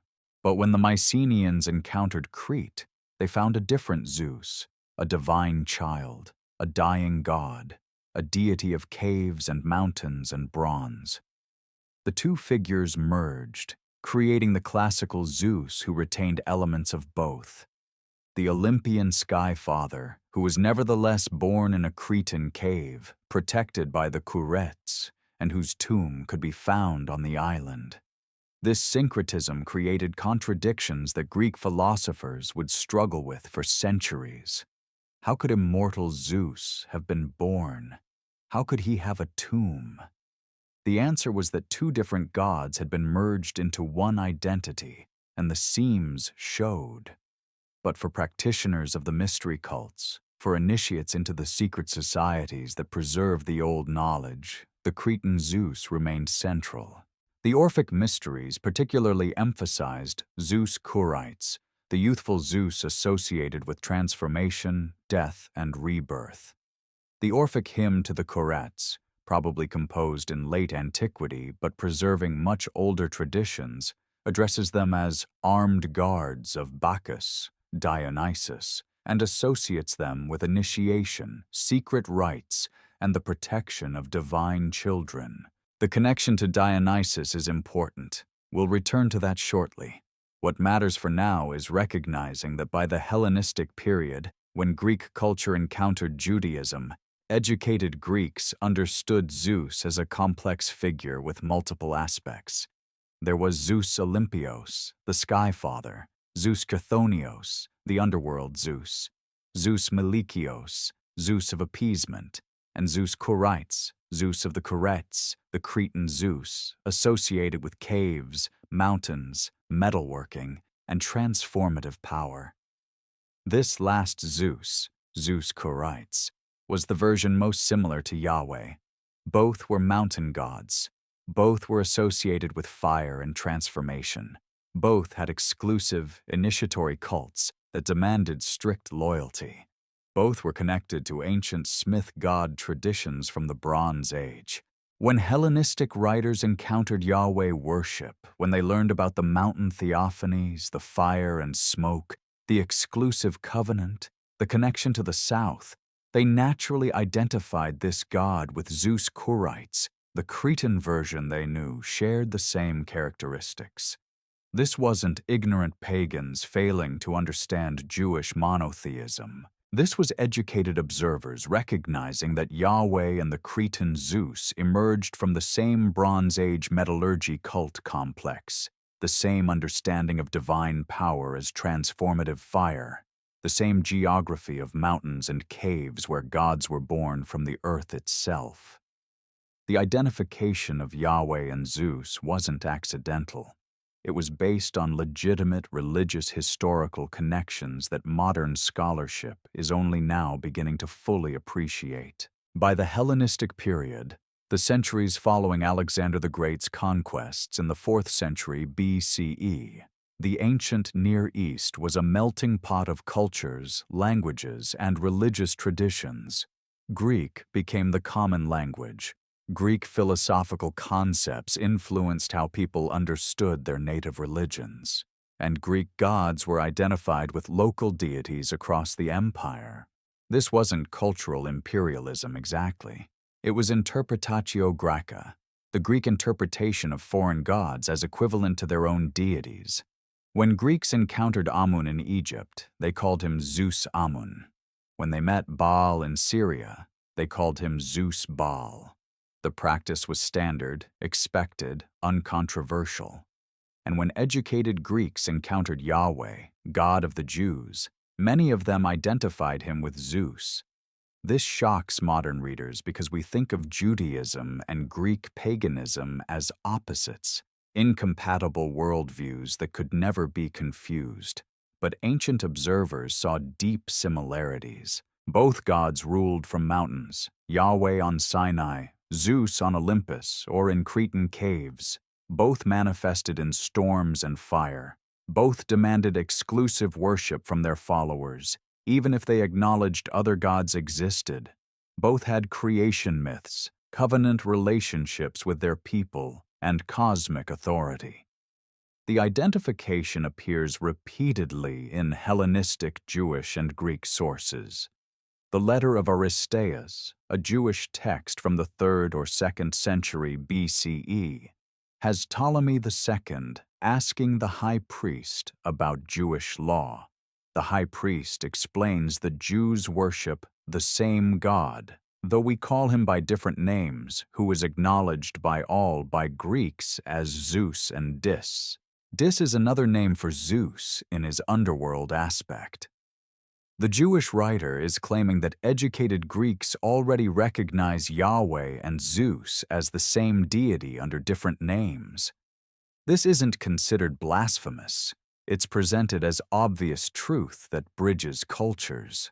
The Jewish philosopher Aristobulus, writing in the 2nd century BCE, argued that Greek philosophers like Plato and Pythagoras learned their wisdom from Moses.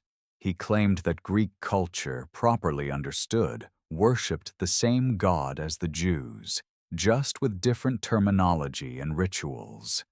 Then there's the case of the Jewish temple at Leontopolis in Egypt, built in the 2nd century BCE by Onias IV after conflicts in Jerusalem. This temple functioned as an alternative to the Jerusalem temple for Egyptian Jews, and it used Hellenistic architectural styles.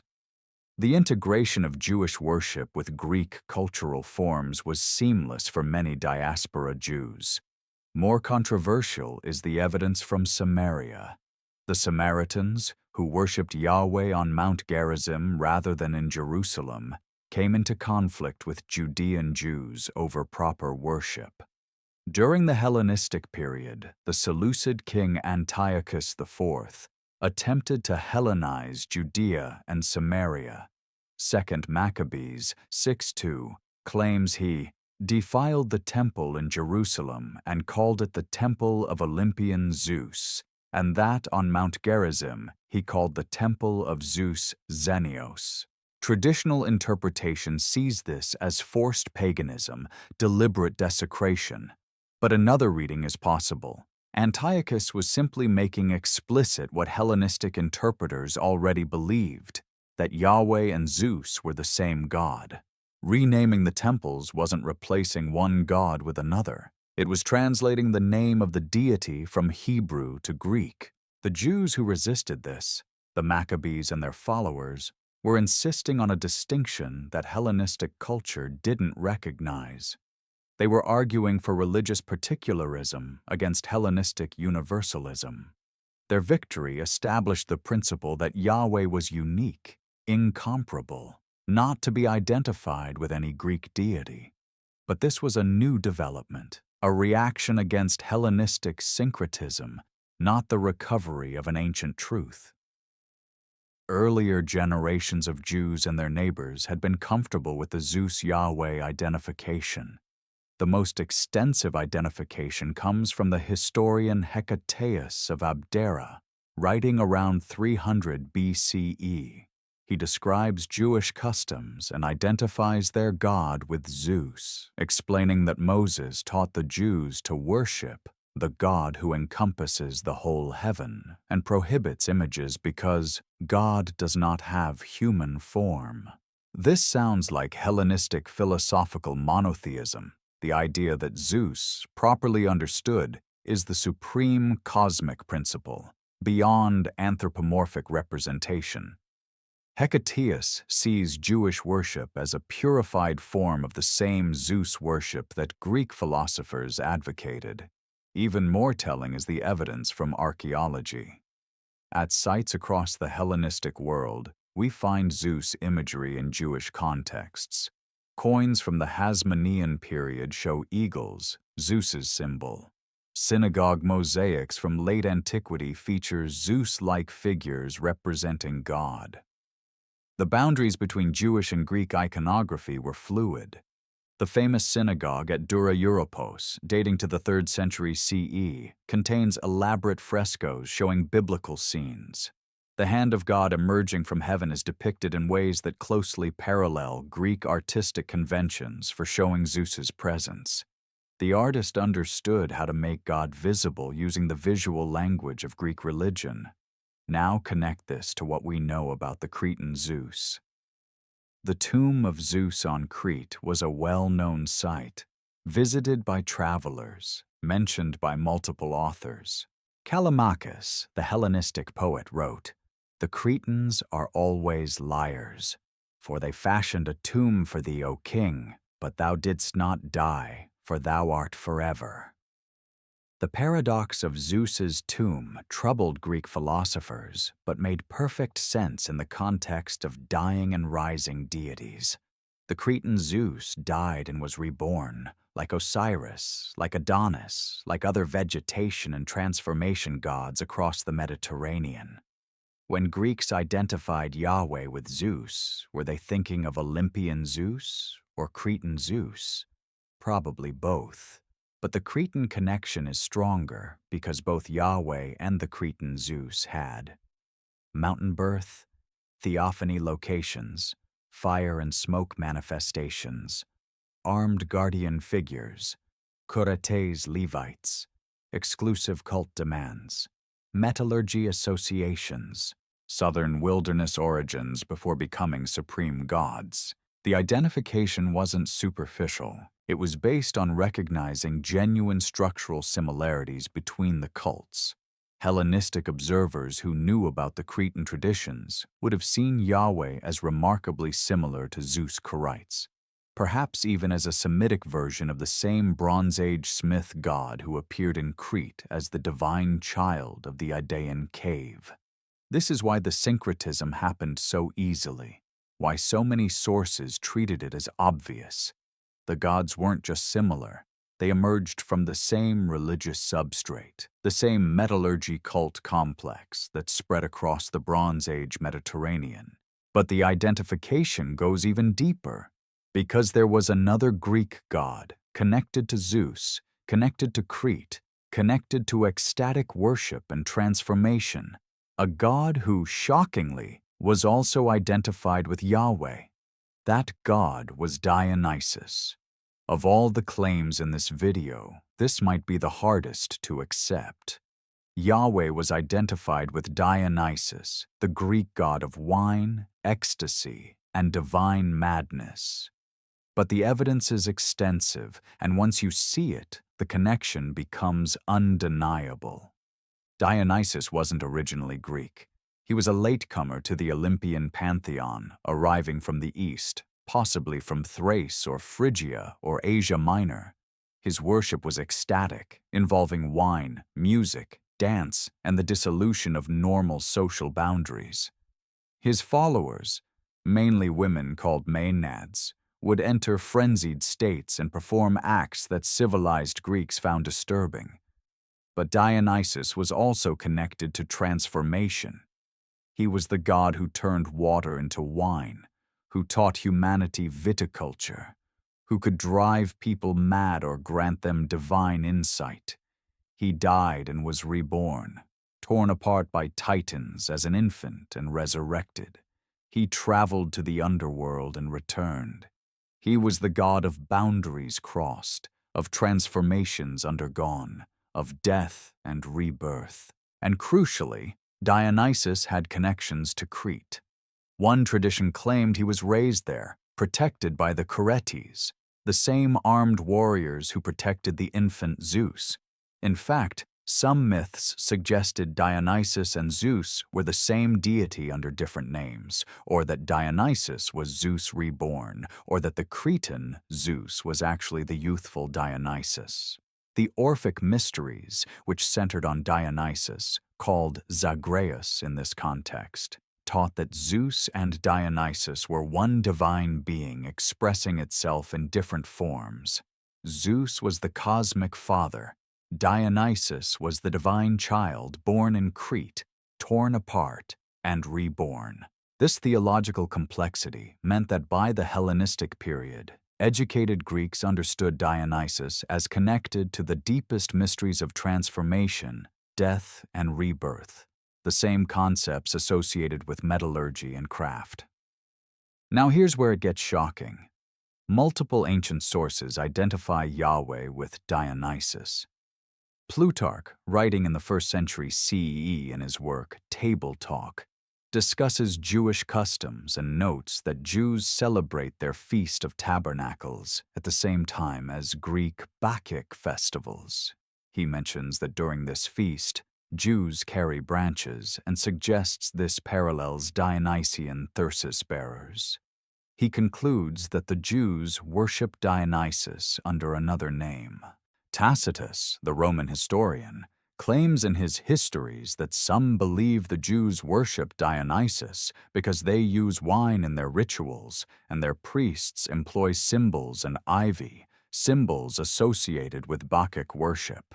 He's skeptical of the connection, but mentions it as a widespread belief. More detailed is the account from Diodorus Siculus, a Greek historian of the 1st century BCE. In describing Moses and the Exodus, he reports a tradition that Moses led his followers into Judea, where he built the city of Jerusalem and the temple, which is in the highest repute among them. He instituted the rites and ceremonies of their worship and drew up their laws. The interesting detail: Diodorus connects Jewish rituals to Dionysian practices, noting the use of wine, the ecstatic worship, and the exclusivity of the cult. He sees Moses as establishing a Dionysian mystery cult in Judea. The most extensive identification comes from the Ptolemaic court. Under Ptolemy, the 4th Philopator, in the late 3rd century BCE, there was an attempt to force Egyptian Jews to worship Dionysus, with the decree that they should be branded with the ivy leaf symbol of Dionysus. 3rd Maccabees describes this conflict, showing that the association between Yahweh and Dionysus was strong enough that Hellenistic rulers thought forcing Jews to explicitly worship Dionysus was a reasonable policy. Why would they think this? Because they saw the cults as similar, perhaps identical. Both involved wine rituals. Both had exclusive membership. Both demanded intense devotion. Both involved altered states understood as divine possession. The Jewish festival calendar reinforced these connections. Sukkot, the Feast of Tabernacles, occurred during the grape harvest and involved building temporary shelters decorated with branches. To Greek observers, this looked exactly like rural Dionysian festivals, where worshippers went into the countryside, built temporary structures, and celebrated the wine harvest with ecstatic rituals.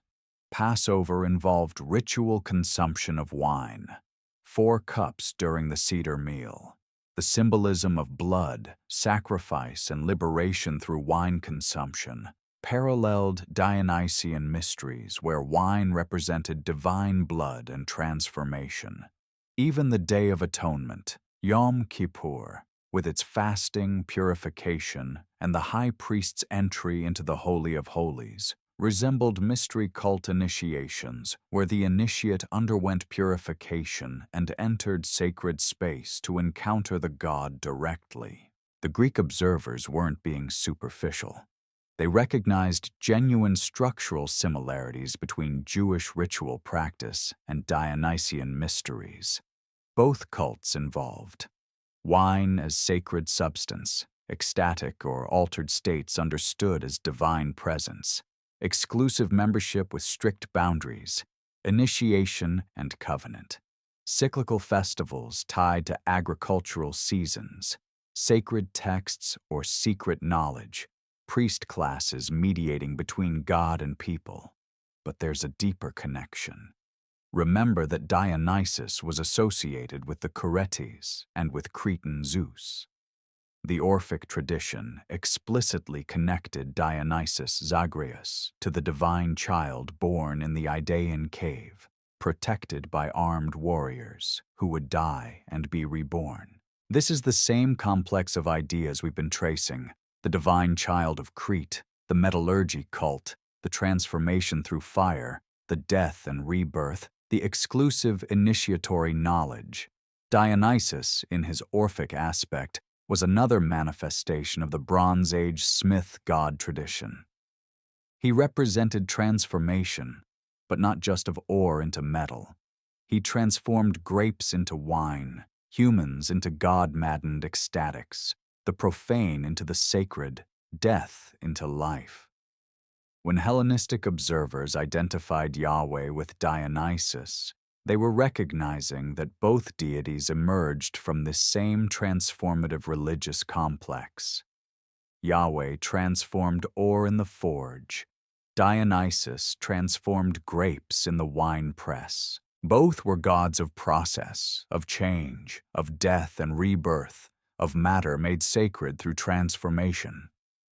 The resistance to this identification came from Jews who insisted on Yahweh's uniqueness.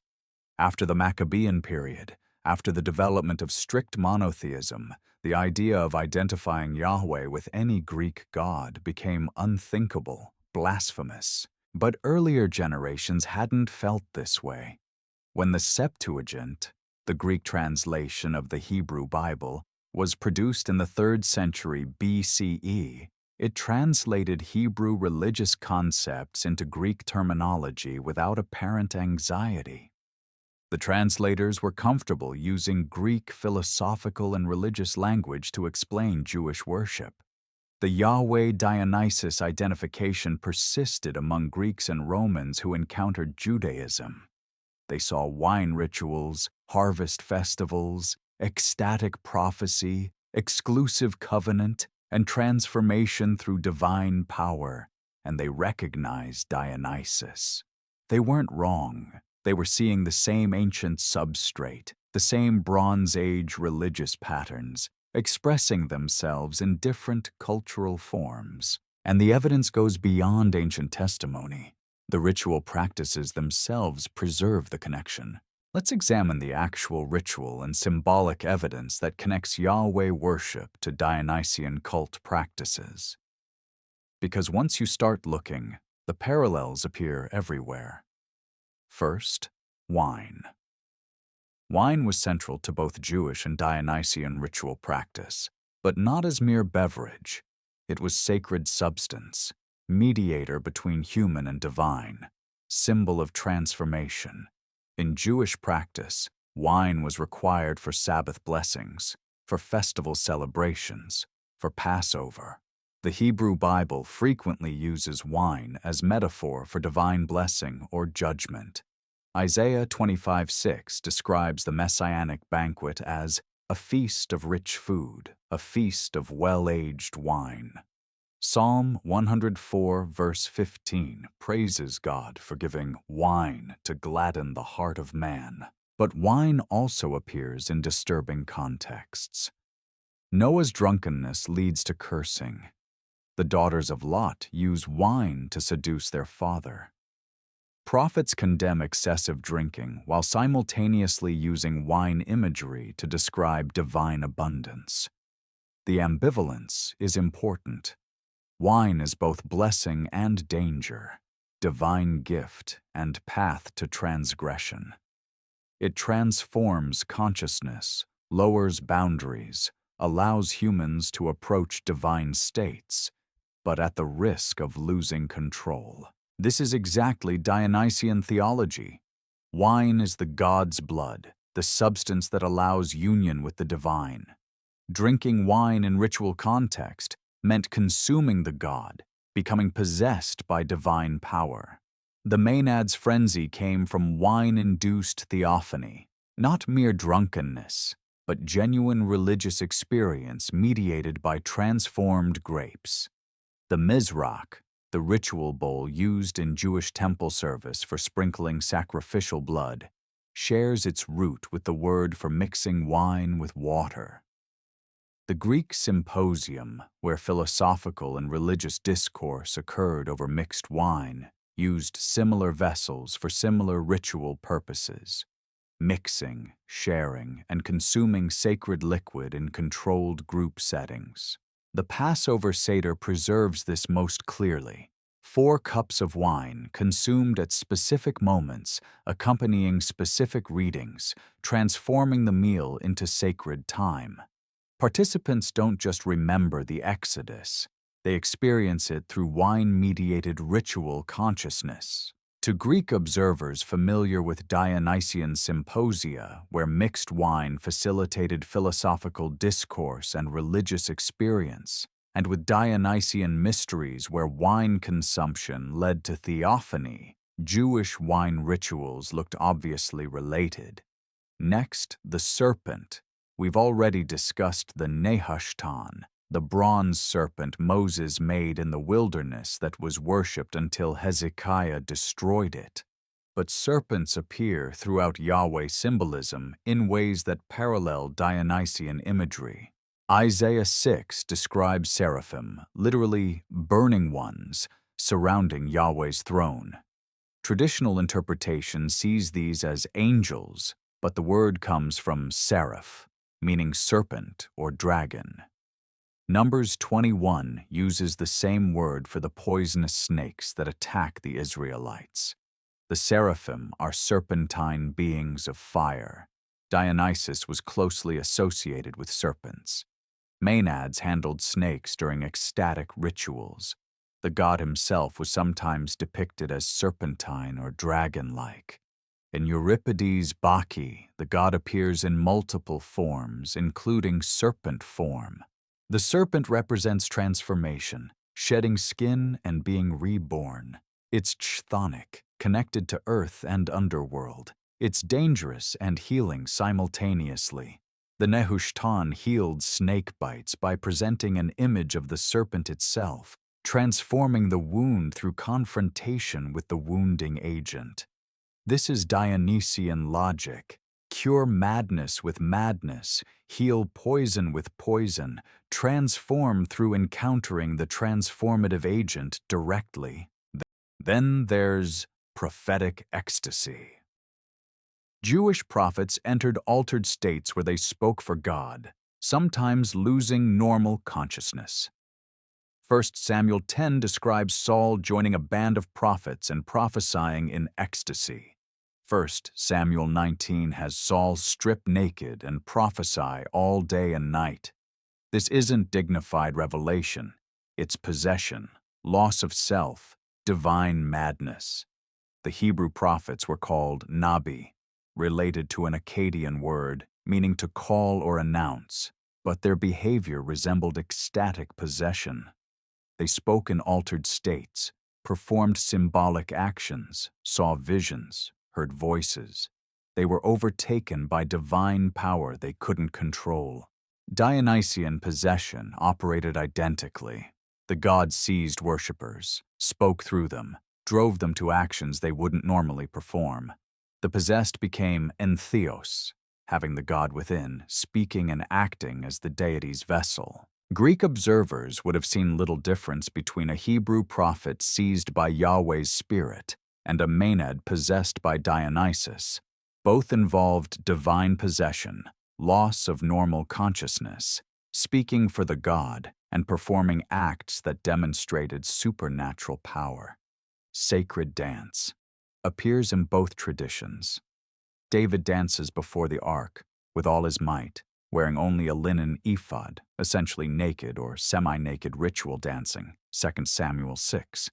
His wife Michal despises him for it, but David defends the practice as proper worship. The ark procession involved music, dancing, and ecstatic celebration. The women at the well of Bir Lahai Roi, the women who celebrated military victories, the festival processions described throughout the Hebrew Bible, all involved dance as sacred practice, not mere entertainment. Dionysian worship centered on dance. The chorus in Greek tragedy, which originated in Dionysian festivals, danced while singing. The Maenads danced themselves into frenzy. The Courettes performed armed dances. Movement, rhythm, and music induced altered states that facilitated divine encounter. The mountain theophany connects both traditions to the broader metallurgy cult complex. Yahweh appears on Sinai in fire and smoke. Dionysus was associated with mountain celebrations, where worshippers left civilization for wild spaces to encounter the god. Mount Nisa, the legendary birthplace of Dionysus, parallels Mount Sinai as sacred mountain where the god manifests. Mount Cithaeron, where the Bacchae celebrated, parallels the Israelites' wilderness worship.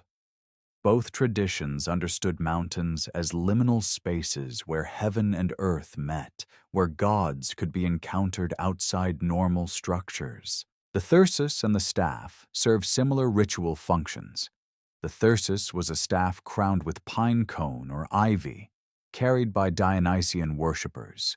It could produce honey or milk when struck on the ground. It represented the god's power channeled through ritual object. Moses' staff performs similar functions.